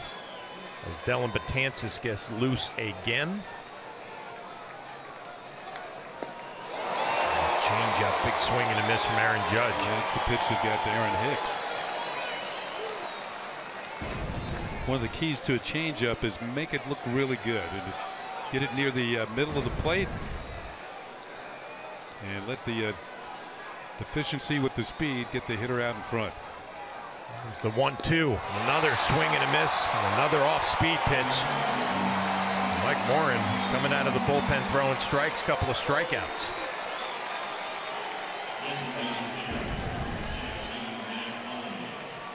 Change-up and a little bit of fade on that one as well, as Judge is out in front. 2 down to bring up Matt Holliday. Matt looking for his first base hit of the evening. He's 0 for 4, reached on an error in the 1st.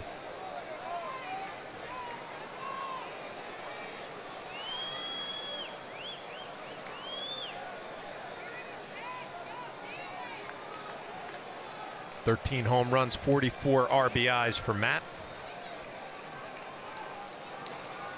He gets a first pitch changeup for a strike.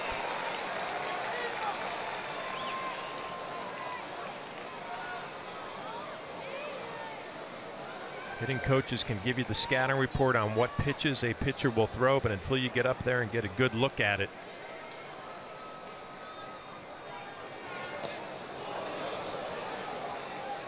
just showed him a fastball down and away.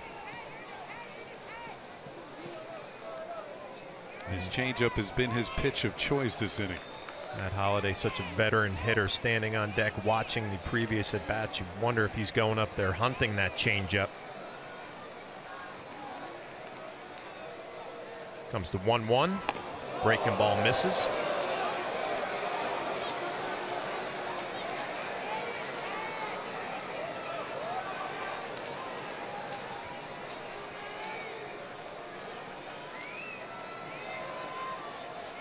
I believe from what we've seen the first two at bats, he's going to go to that changeup again at some point. Holliday in a good hitter's count, 2-1. Warren goes changeup, foul ball by Holliday. He had a good swing at it though, as if he was looking for it.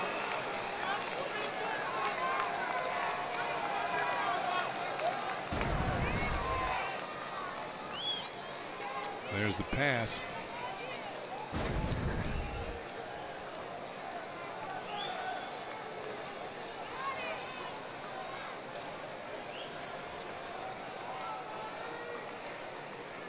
Comes to 2-2.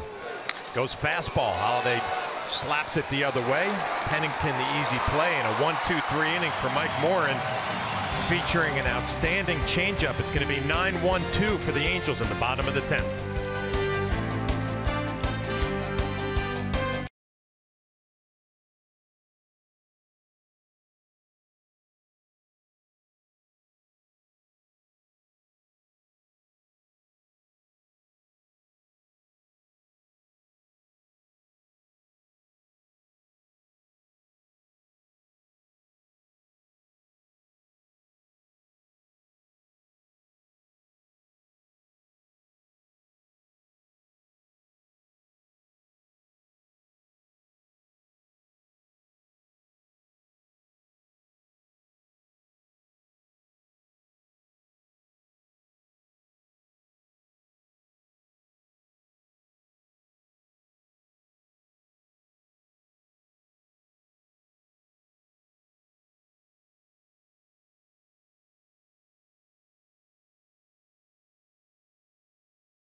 Yankees' upcoming schedule. Be here back here tomorrow night on Yes. The Yankees are going to move on to Oakland, play 4 games. A couple of night games, couple of day games, then it's back home for the Angels again, and then the Texas Rangers will come in at the end of the homestand. Old Timers Day, Sunday, June 25th. Jorge Posada will play in the Old Timers Day for the first time.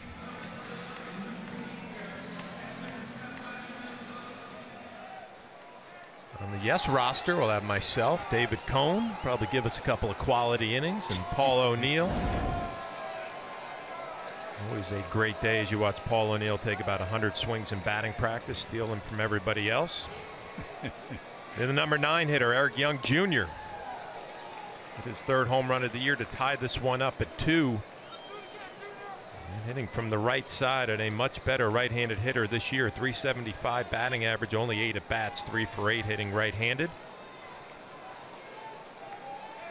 Shreve got Pennington to finish off the 9th inning and quickly ahead in the count, 0-2. There's that split change for the strike 2.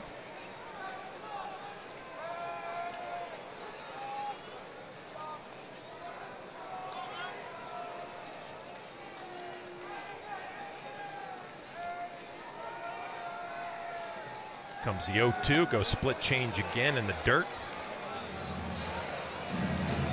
Said it before, we'll say it again. Eric Young Jr. with some speed. You want to keep him off the bases. Shreve, somewhat of an unusual setup on the mound, kind of a closed setup, and throws across his body.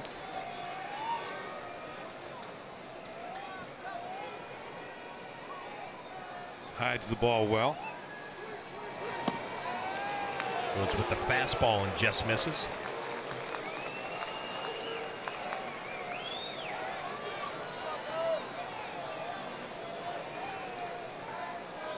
Shreve, the lone left-hander in the Yankee bullpen.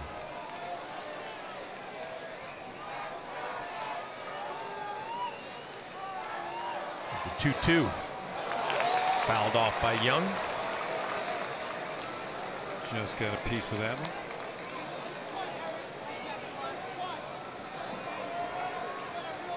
Shreve, when the Yankees make their West Coast trips, mentioned he's from Las Vegas, not too far from the Los Angeles area.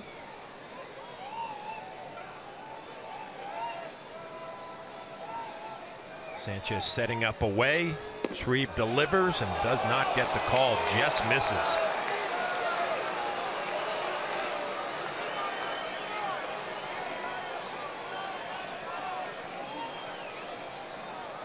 All tied up at 2, bottom of the 10th inning. This will be a big pitch from Shreve. 3-2 to Eric Young Jr.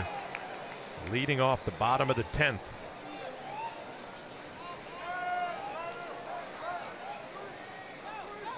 Shreve goes split change. Eric Young Jr. fouls it off.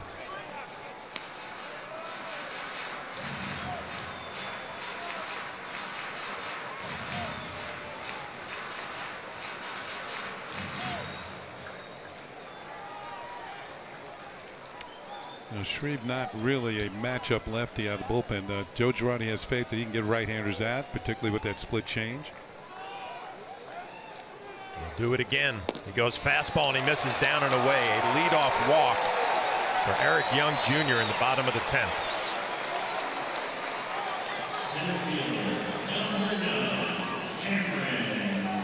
Now, Mike Scioscia gets an opportunity to manage a little bit here with that leadoff walk. Now let's see what happens here. Is he going to allow Eric Young Jr. to steal or have Maben advance him with a bunt? I was going to say it's the only second walk handed out by the Yankee pitching staff tonight. And on a team that's known for their speed, they don't be handing out free passes. Maben 0 for 4. He struck out in the 8th inning. He had a long look down at Ron Renicky, the third base coach. See if Shreve throws over to first to see if Maben tips his hand on whether he's bunting. He doesn't, and Maben not bunting. Base hit to right field. And the Angels are all set up, first and second, nobody out.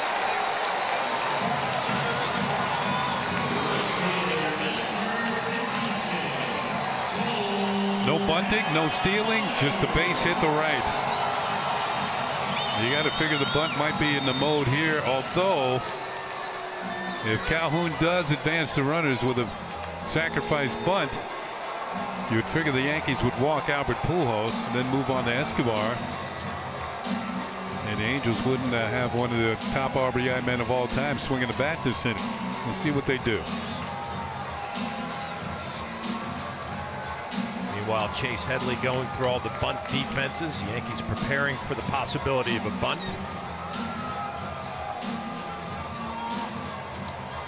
Calhoun 0 for 3 with a walk.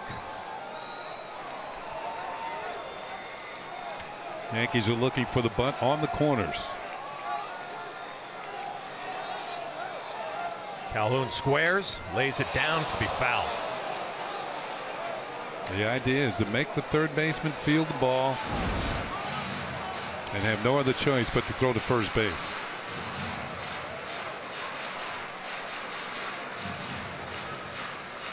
Calhoun does not have a sacrifice bunt this year.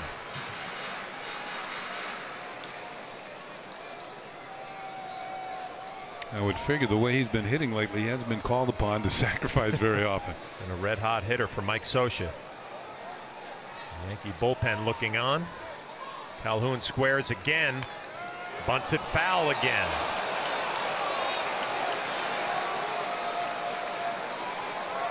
Mike Scioscia going through the signs to his third base coach Ron Renicky. Do they keep it on or they take it off, Kenny?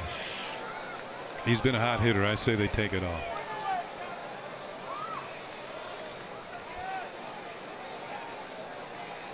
Chris Carter still hanging around the infield grass. Chase Headley going through the bunt defenses again.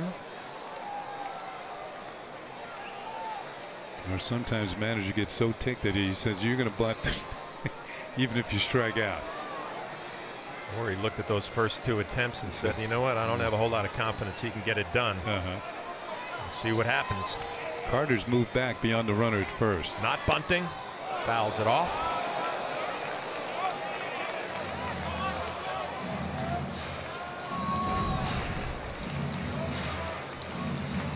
Looked like he chased a pitch out of the zone and might have gotten a piece of himself with that foul ball.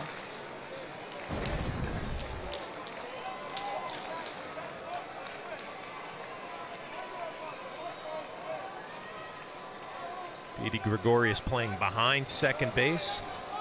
A lot of room on the left side for Calhoun. As Eric Young Jr. takes his lead off of second, Cameron Mabrin off of first. And here comes the 0-2, Cole Calhoun. This is down and in.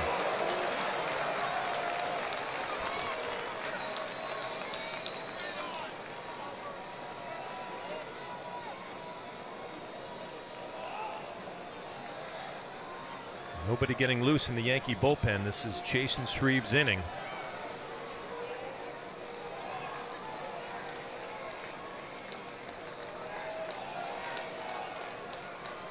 The 1-2. This is down and in. Nice play by Sanchez.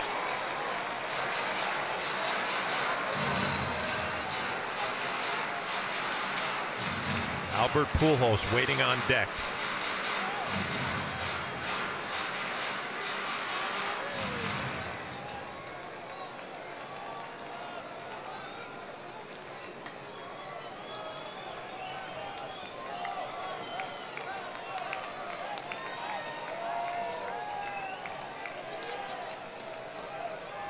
Calhoun calls timeout.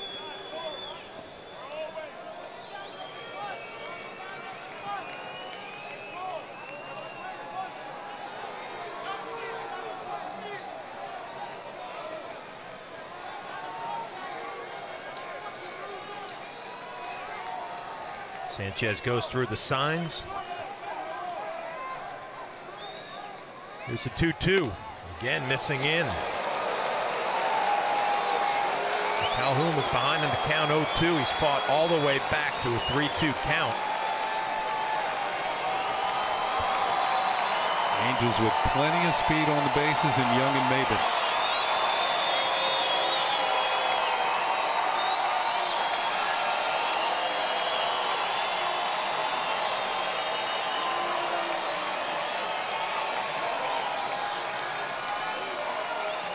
Young off a second, Mabin off a first.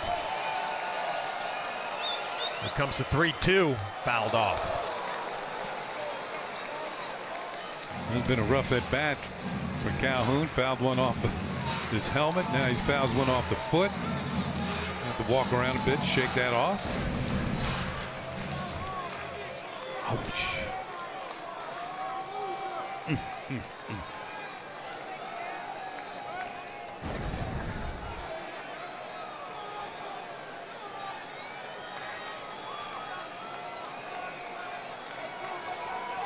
Trainer came out for a quick consultation.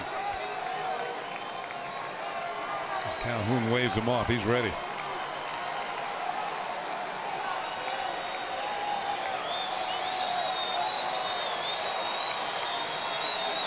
Crowd getting into it. We'll do it again. Another 3-2 pitch. Goes split change and a big strikeout by Chasen Shreve. Calhoun does not advance the runners, first via the bunt and then by swinging the bat.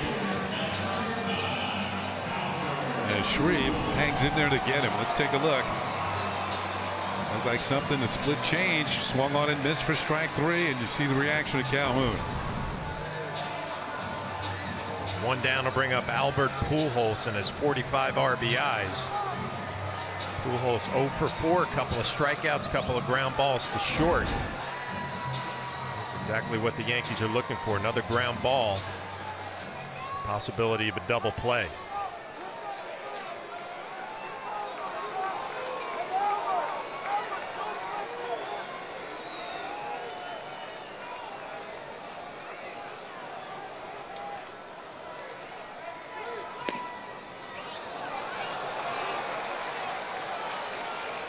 Shreve misses, doesn't miss by much.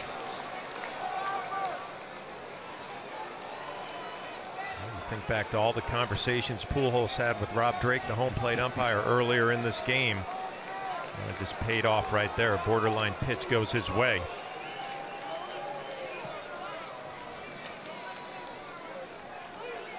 Batting average is down for Pujols, but the RBIs are elevated.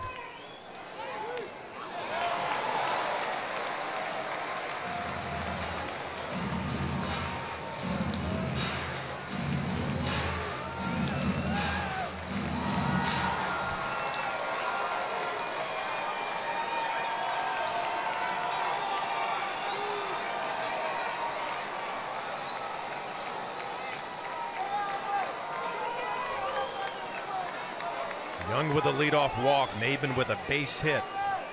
Strikeout of Cole Calhoun, first and second, one out for Albert Pujols. Fly ball down the right field line, Judge chasing, makes the play in foul territory. Young Jr. tagging up, the throw goes into second base. A nice play by Aaron Judge. We got first and third, two down. So the dangerous Albert Pujols 0 for 5 tonight. Okay, he reached for that one, got it off the end of the bat. Now, of course, he's hoping the ball gets into the seats. But Judge ranging into foul territory. Crashes into the wall a bit, makes the catch. And on the play, Eric Young Jr. will move over to third base. Two down to bring up Yunel Escobar. He's 1 for 4, had a double first. Mike Scioscia looking on, first and third. Chris Carter's going to play behind Maben. They're going to give him second base if he wants it.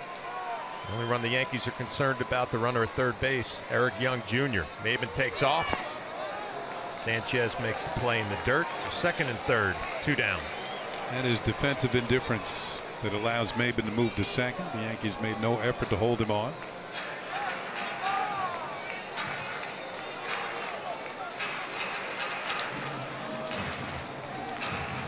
Situations you always know where you are at in the lineup. Escobar at the plate, Simmons waiting on deck. First base is now open.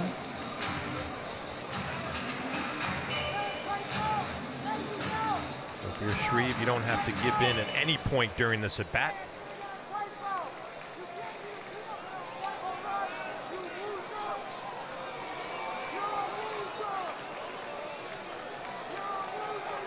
Eric Young taking his lead off at third. It's going to be a 1-0 pitch to Escobar. Split change in the dirt. Nice play again by Sanchez.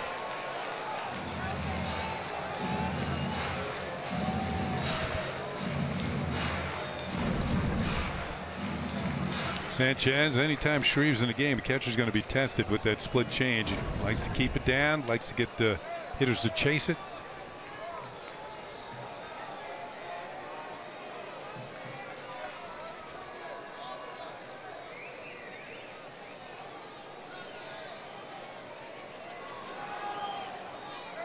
Comes a 2-0. Swing foul ball.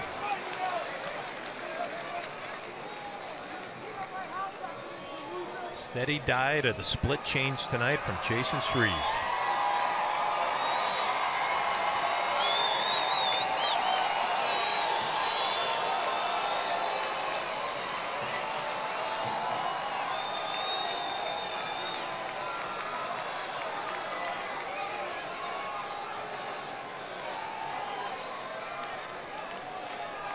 Two-1 to Escobar. Goes fastball.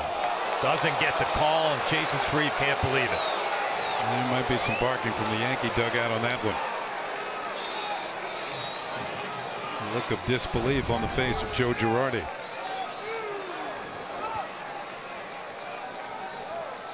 Ooh. Pitchcast said it was outside.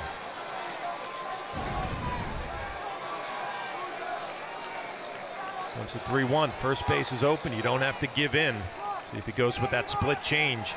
And he does. Hit hard right at Didi. Bobbles it a little bit. The throw in time. A great job by Jason Shreve. First and second, nobody out. He works his way out of trouble. A little congratulations with his catcher. Nice play by Didi, hanging in there. We're all tied up.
Finale tomorrow. These will be the starting pitchers. Big Mike, Michael Pineda gets the start for the Yankees, and Matt Shoemaker will go for the Angels. Coverage begins right here on Yes at 9 p.m. Jason Shreve got out of it. Major jam in the bottom of the 10th. So on to the 11th here. Starlin Castro will lead off against Mike Morin, who's still in the ball game. Castro, Sanchez, and Gregorius. Didi hanging in there on that hot smash off the bat of Yunel Escobar. Made a good throw over the first base for the final out. Castro, the league leader in multi-hit games with 27, looking for his first hit of tonight. He's takes a pitch and it's low for ball one. Castro is struck out, walked, lined to short, and grounded to third. He is 0 for 3. 2-2, top of the 11th inning here in Anaheim. And his pitch is fouled off. They're going to take a look, Flash, at the last play. Well, you're right. A hot shot right at Didi. Kind of eats him up a little bit, but he doesn't panic. And again, when you got the arm strength that he does, you can make up for a little bit of mistake. Way to hang in there.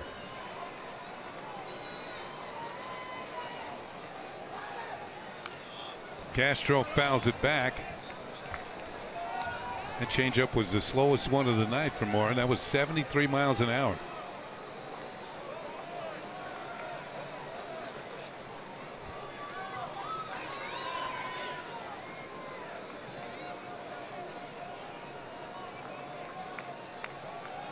Another one hit on the ground slowly to short for Simmons.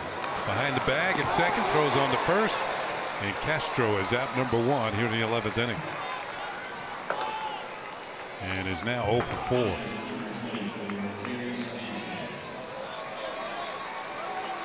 Here's Sanchez. He's looking for his first hit of the night. He's 0 for 4. Gets another chance to extend his hitting streak to 6 games.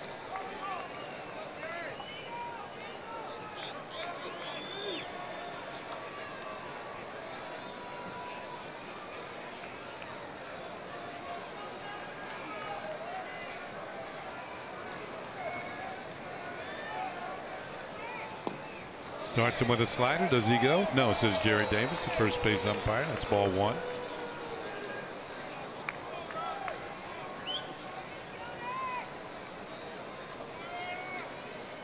Mentioned it, Morin, a 13th round draft pick in 2012. He makes his home in Leawood, Kansas. There's a strike, and it's 1-1.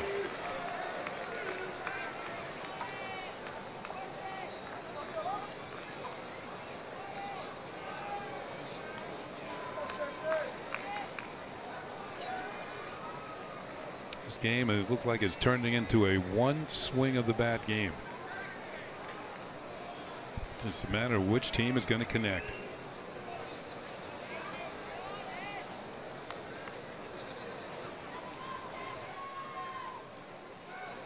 Ball two. 2 balls and a strike. There's the fastball at 90.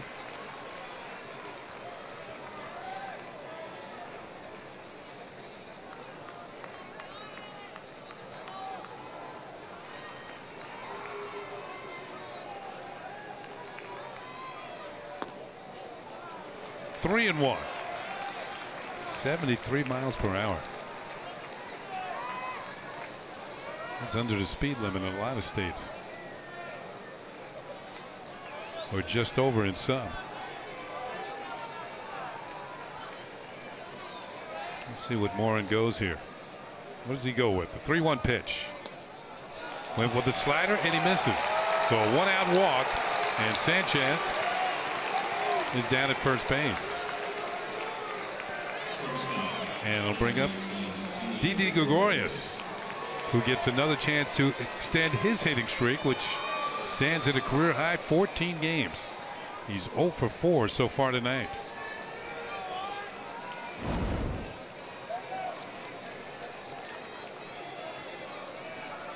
So Sanchez at first with 1 out. The outfield is deep. They don't want a ball to go over their head in this situation. They'll give up a single in front of them.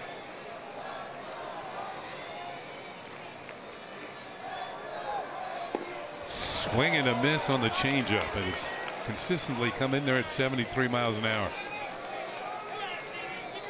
You're starting to see some of the Yankees maybe sit off speed on Morin a little bit after they've gotten a look at him. Not a bad swing from Didi right there. Dylan Betances, just in case he's needed. Looks like he's all heated up and ready to go. Fastball is low for a ball, and it's 1-1.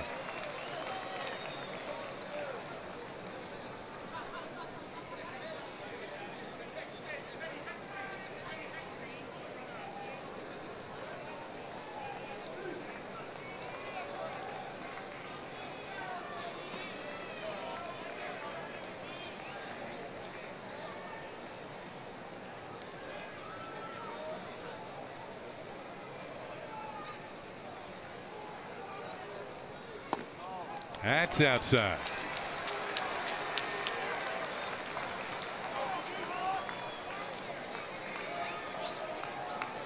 Didi has the count his way. He's looking down at third base coach Joe Espada to see if anything possibly could be on here.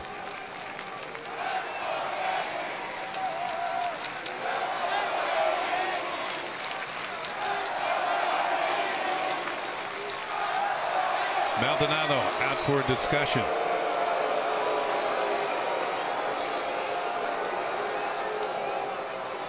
Want to make sure they're on the same page. Critical time of the game.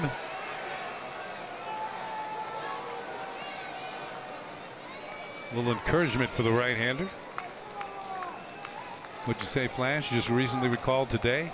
Yep. Obviously, he's showing that he has the most confidence in his changeup, throwing that for strikes and big counts. Sanchez taking his lead off of first. If I'm Didi, I'm sitting off speed right here.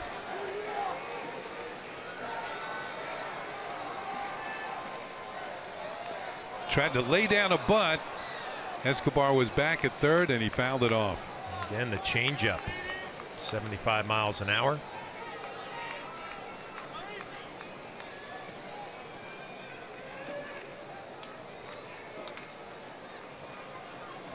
And the count is now leveled off at 2-2.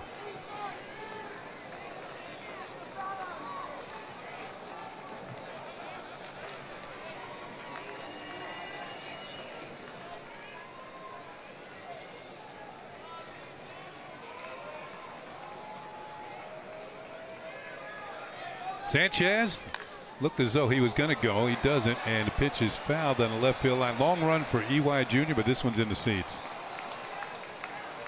Eric Young Jr. could not get to that one.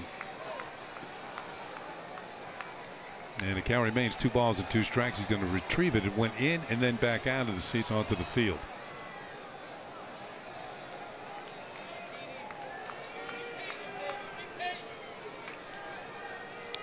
I have a right-hander throwing in the Angels bullpen right now.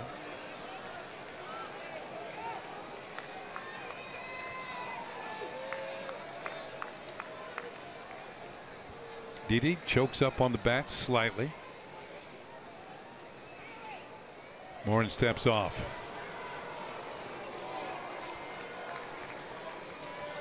Keenan Middleton. We saw him last night. Featured a good fastball.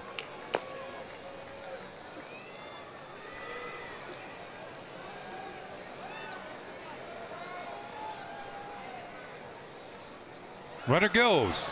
The pitch is hit high in the air down the right field line, but foul. Sanchez got a great jump at first base. Sanchez, the element of surprise. It's a great jump, like you said, Kenny. Didi has to protect the plate, fouls it off.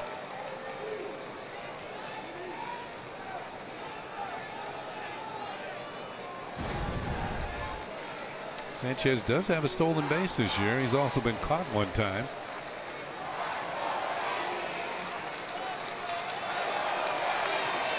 Changeup is drilled towards right field.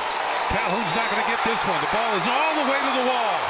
Sanchez is to third base, and Espada's going to hold him up there. Calhoun did a good job of getting the ball back in, but the Yankees are set up here. Runners at second and third with 1 out here in the top of the 11th inning. Didi, well, maybe he was sitting off speed. Well, Didi now a 15-game hitting streak as Sanchez reading that ball down the line. Comes around second. He's thinking about scoring. Joe Espada, the right move, holding him up. Gregorius a double, extends the hitting streak. The Yankees are set up here in the top of the 11th. And with this double into the corner, that left first base open, and Mike Scioscia walks Chase Headley intentionally to load the bases with 1 out for Chris Carter.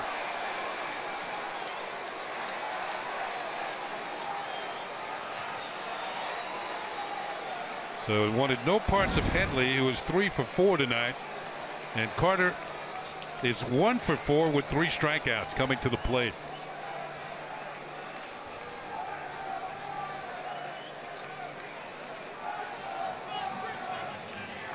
So now the bases are loaded with 1 out. Looks like Mike Scioscia is going to go to the bullpen. He wants the hard-throwing Keenan Middleton to come in to face Chris Carter. So Morin is done for the night. The Yankees are threatening. We'll be right back.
One out. Yankees are putting in a pinch runner. Ronald Torreyes running for Sanchez at third. And of course, he represents what would be the go-ahead run and a potential winning run. New pitcher, Keenan Middleton. We saw him here last night. This will be his 20th appearance of the year. 18 walks. I make that 10 walks in 16 and a third innings with 18 strikeouts. Had a fastball last night, about 97 miles an hour. He did give up a run on 2 hits. He walked a couple in last night's 1 inning appearance. He'll face Carter here. Carter has struck out 3 times, but he's also had a base hit, so he's 1 for 4. And let's see how the Angels play defensively. It looks like they're going to keep the middle infield at double play depth. And first baseman Crone in on the corners at first. The ball comes in his direction. He's going to look to go home with it. Escobar back for the double play at third. Here we go. First pitch is popped up. Way up there. Escobar makes the catch for out number 2. The infield fly rule was in play. So Carter was automatically out. And why they do that is because when baseball first started, infielders were known to let the ball drop. They would start a double or triple play, and the game got out of hand. So now there are 2 down.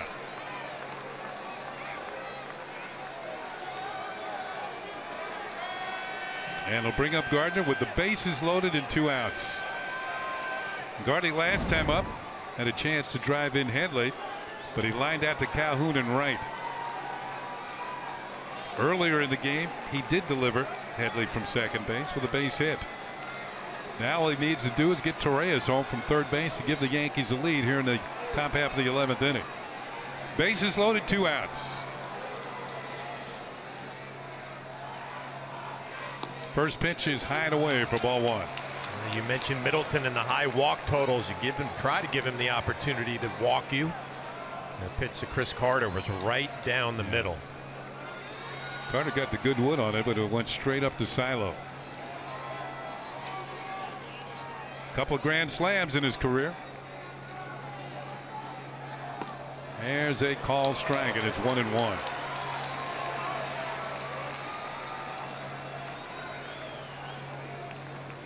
Yankees with a major opportunity here in the 11th inning.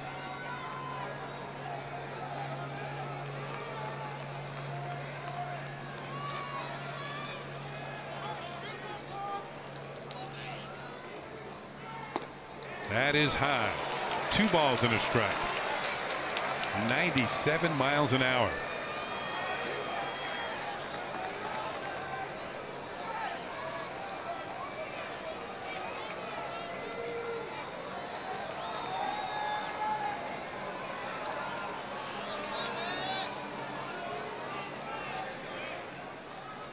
Here's the man that counts at third base. Ball is popped up. And it looks like Escobar is going to put this one away as well, and the Yankees will leave the bases loaded here in the 11th inning. So an opportunity goes by the boards. We're still tied at 2.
half of the 11th inning. Let's take a look at the 2017 Yankee draft picks. First 2 days.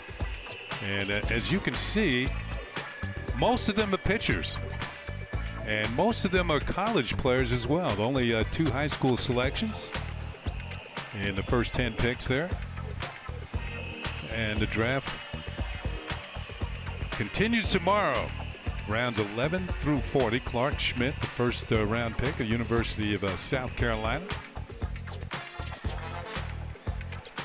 So pitchers and college players. The feeling is that college players get to the big leagues a lot faster. Yep. So Austin Romine will come in and do the catching. Torreyes ran for Gary Sanchez.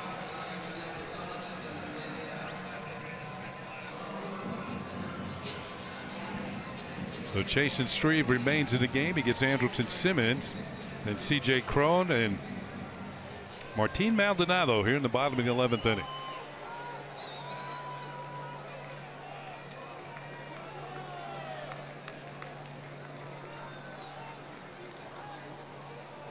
Simmons takes low and away for ball 1. He's had a couple of hits and a stolen base in tonight's game. Scored one of the 2 Angel runs. 2 for 4 evening for the slick fielding shortstop.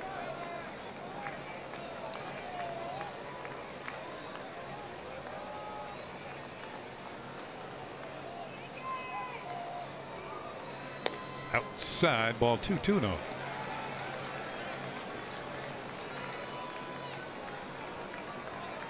Shreve able to get out of a jam himself in the bottom of the 10th when the Angels left 2 men on. In fact, they left 2 men on in the 9th as well.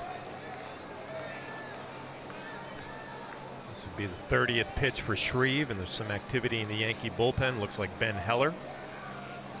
There's a call strike, 2-1.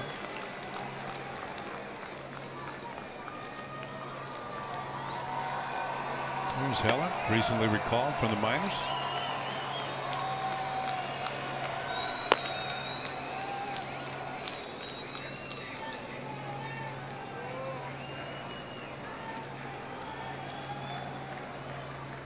Ball is hit on the ground, foul.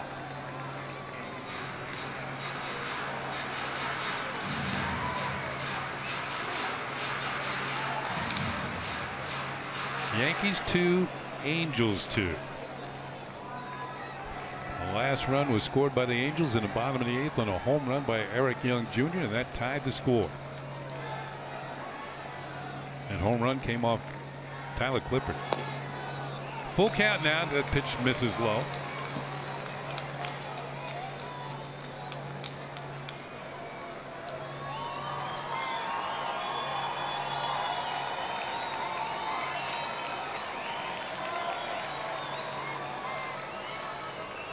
One team's going to earn a hard-earned victory tonight, and the other's going to be greatly disappointed. 3-2 pitch. Chopper foul near the home plate area. Count remains 3-2.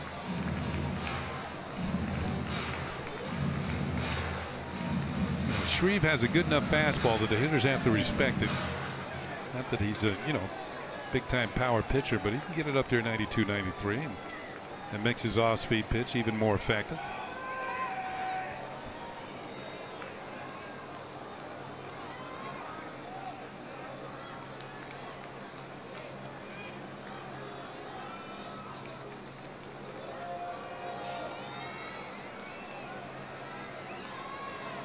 Everybody's going to reset here.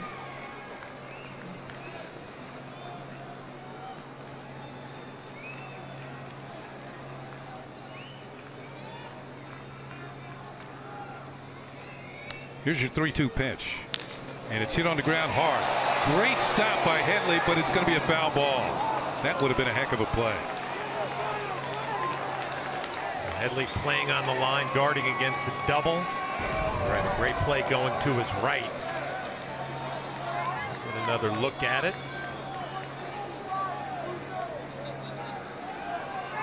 Just foul. Yeah, that is Tony Randazzo with the call. Simmons going to get another chance. I believe he was going to be thrown out by Headley.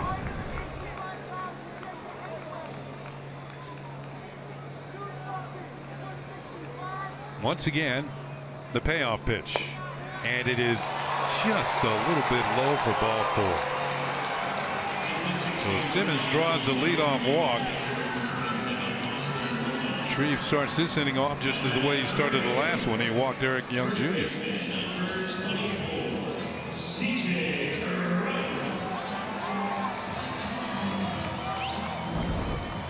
And it'll bring up C.J. Cron, who's had a couple of hits tonight. 2 singles, a run batted in. He's 2 for 4.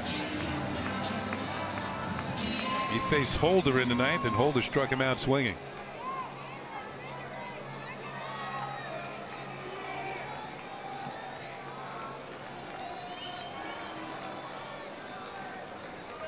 Simmons, a stolen base threat, not going, and the first pitch to Cron is call strike 1.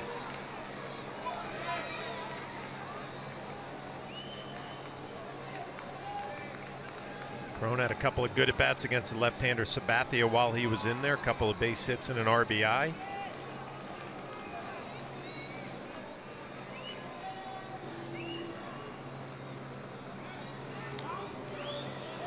Courtesy check on Simmons at first. Look going down at Henley at third base. He is definitely guarding the line now with a pull hitter at the plate.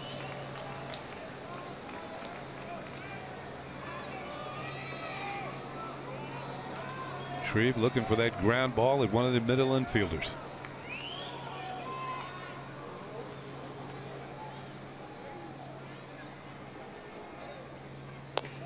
Low and away for a ball, and it's 1-1 on Cron.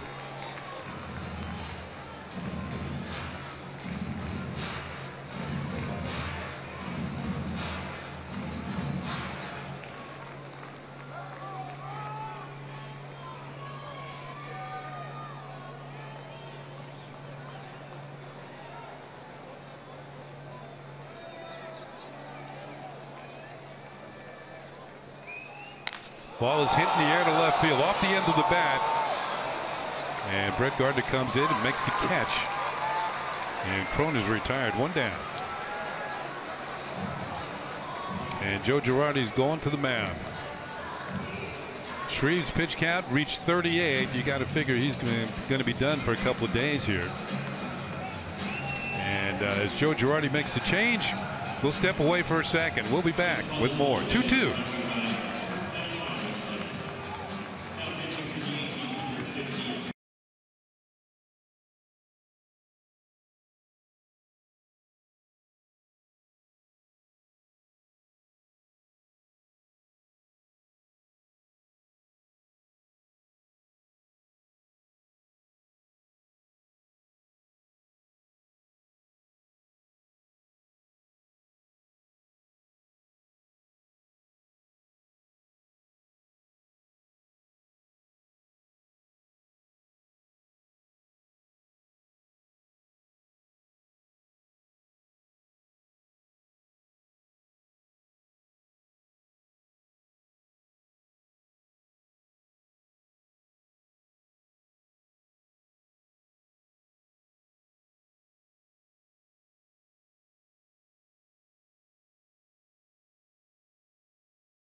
Yankee pitcher of the night.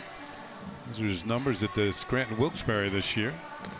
And 182 is very impressive at the bottom of the screen. Batting average against 35 strikeouts in 27 2/3 innings. We saw him briefly with the Yankees last year. He made 10 appearances, picked up his first major league win against the Kansas City Royals on August the 31st. That was at Kansas City when he worked a perfect 12th inning.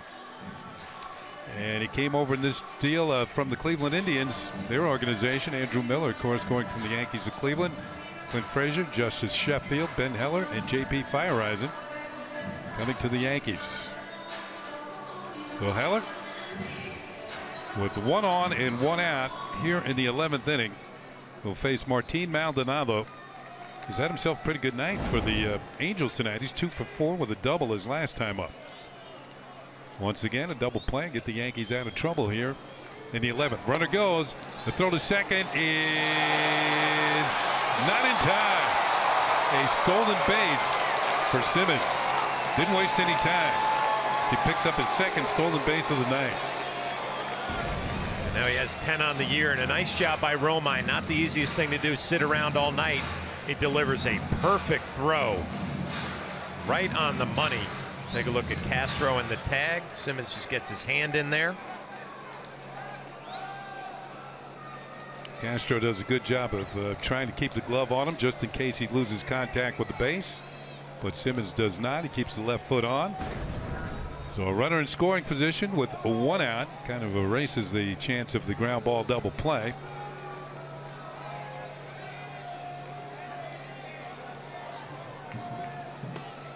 Pitch is in there for a call strike, and it's 0-2 on Maldonado.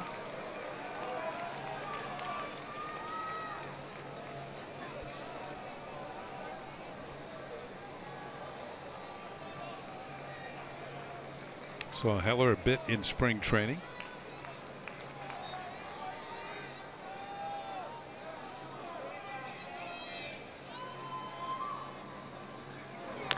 Pitch a little tapper right back to Heller. He fires the first for the out. On the play, Simmons will move to third base. So 2 down now, and to bring up Cliff Pennington, the second baseman.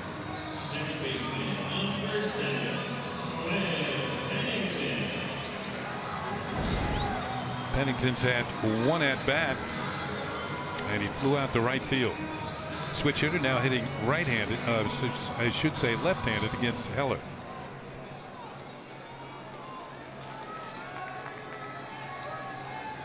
Simmons at third with 2 outs here in the 11th.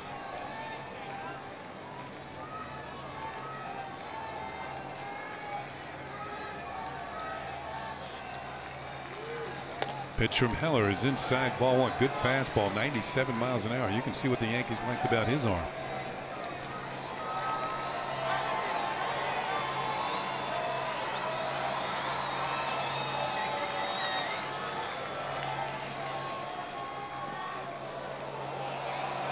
Simmons trying to get his attention, trying to cause a balk as Heller stepped off the rubber. Simmons racing down the third baseline. And Romine's going to go out and talk to the young right-hander. Heller looks a little antsy out there. Austin Romine trying to settle him down. It's a look at Simmons, a false break.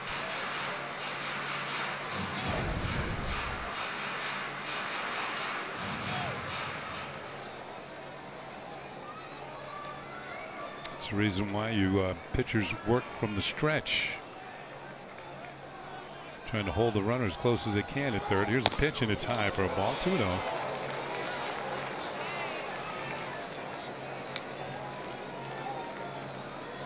Ben Heller, Sabathia, Gallegos, Warren, Clippard, Holder, Shreve, and now Heller in the ballgame.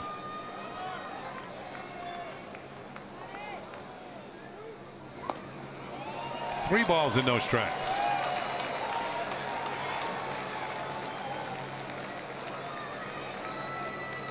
Eric Young Jr., one of the hitting heroes for the Angels, on deck.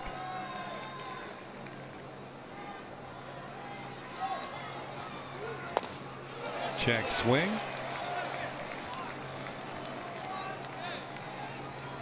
Well, the scoreboard has 3-1.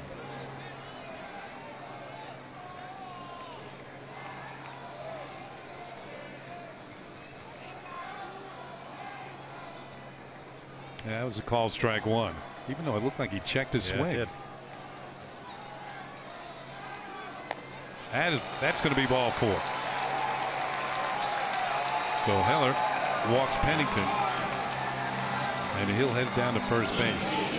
And it will bring up Eric Young Jr., who's 1 for 3 with a game-tying home run. The home run was in the 8th inning. Last time up, he drew a leadoff walk, but the Yankees were able to strand him on base. And Larry Rothschild's going to come out and talk to Heller. And this might be a case of just a reminder with the first and third. Angels might try something here. Try to double steal. And here's how we got to this point. 8th inning. Leading off the inning against Tyler Clippard, Eric Young Jr. with his 3rd home run of the year. And that tied the ball game at 2, and that's where we stand right now.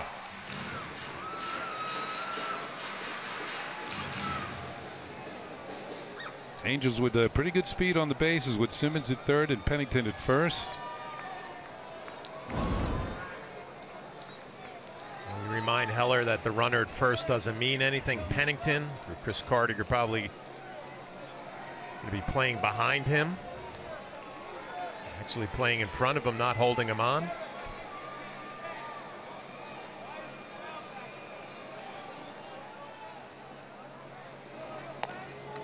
Outside for ball 1. Looked like a changeup to start him off.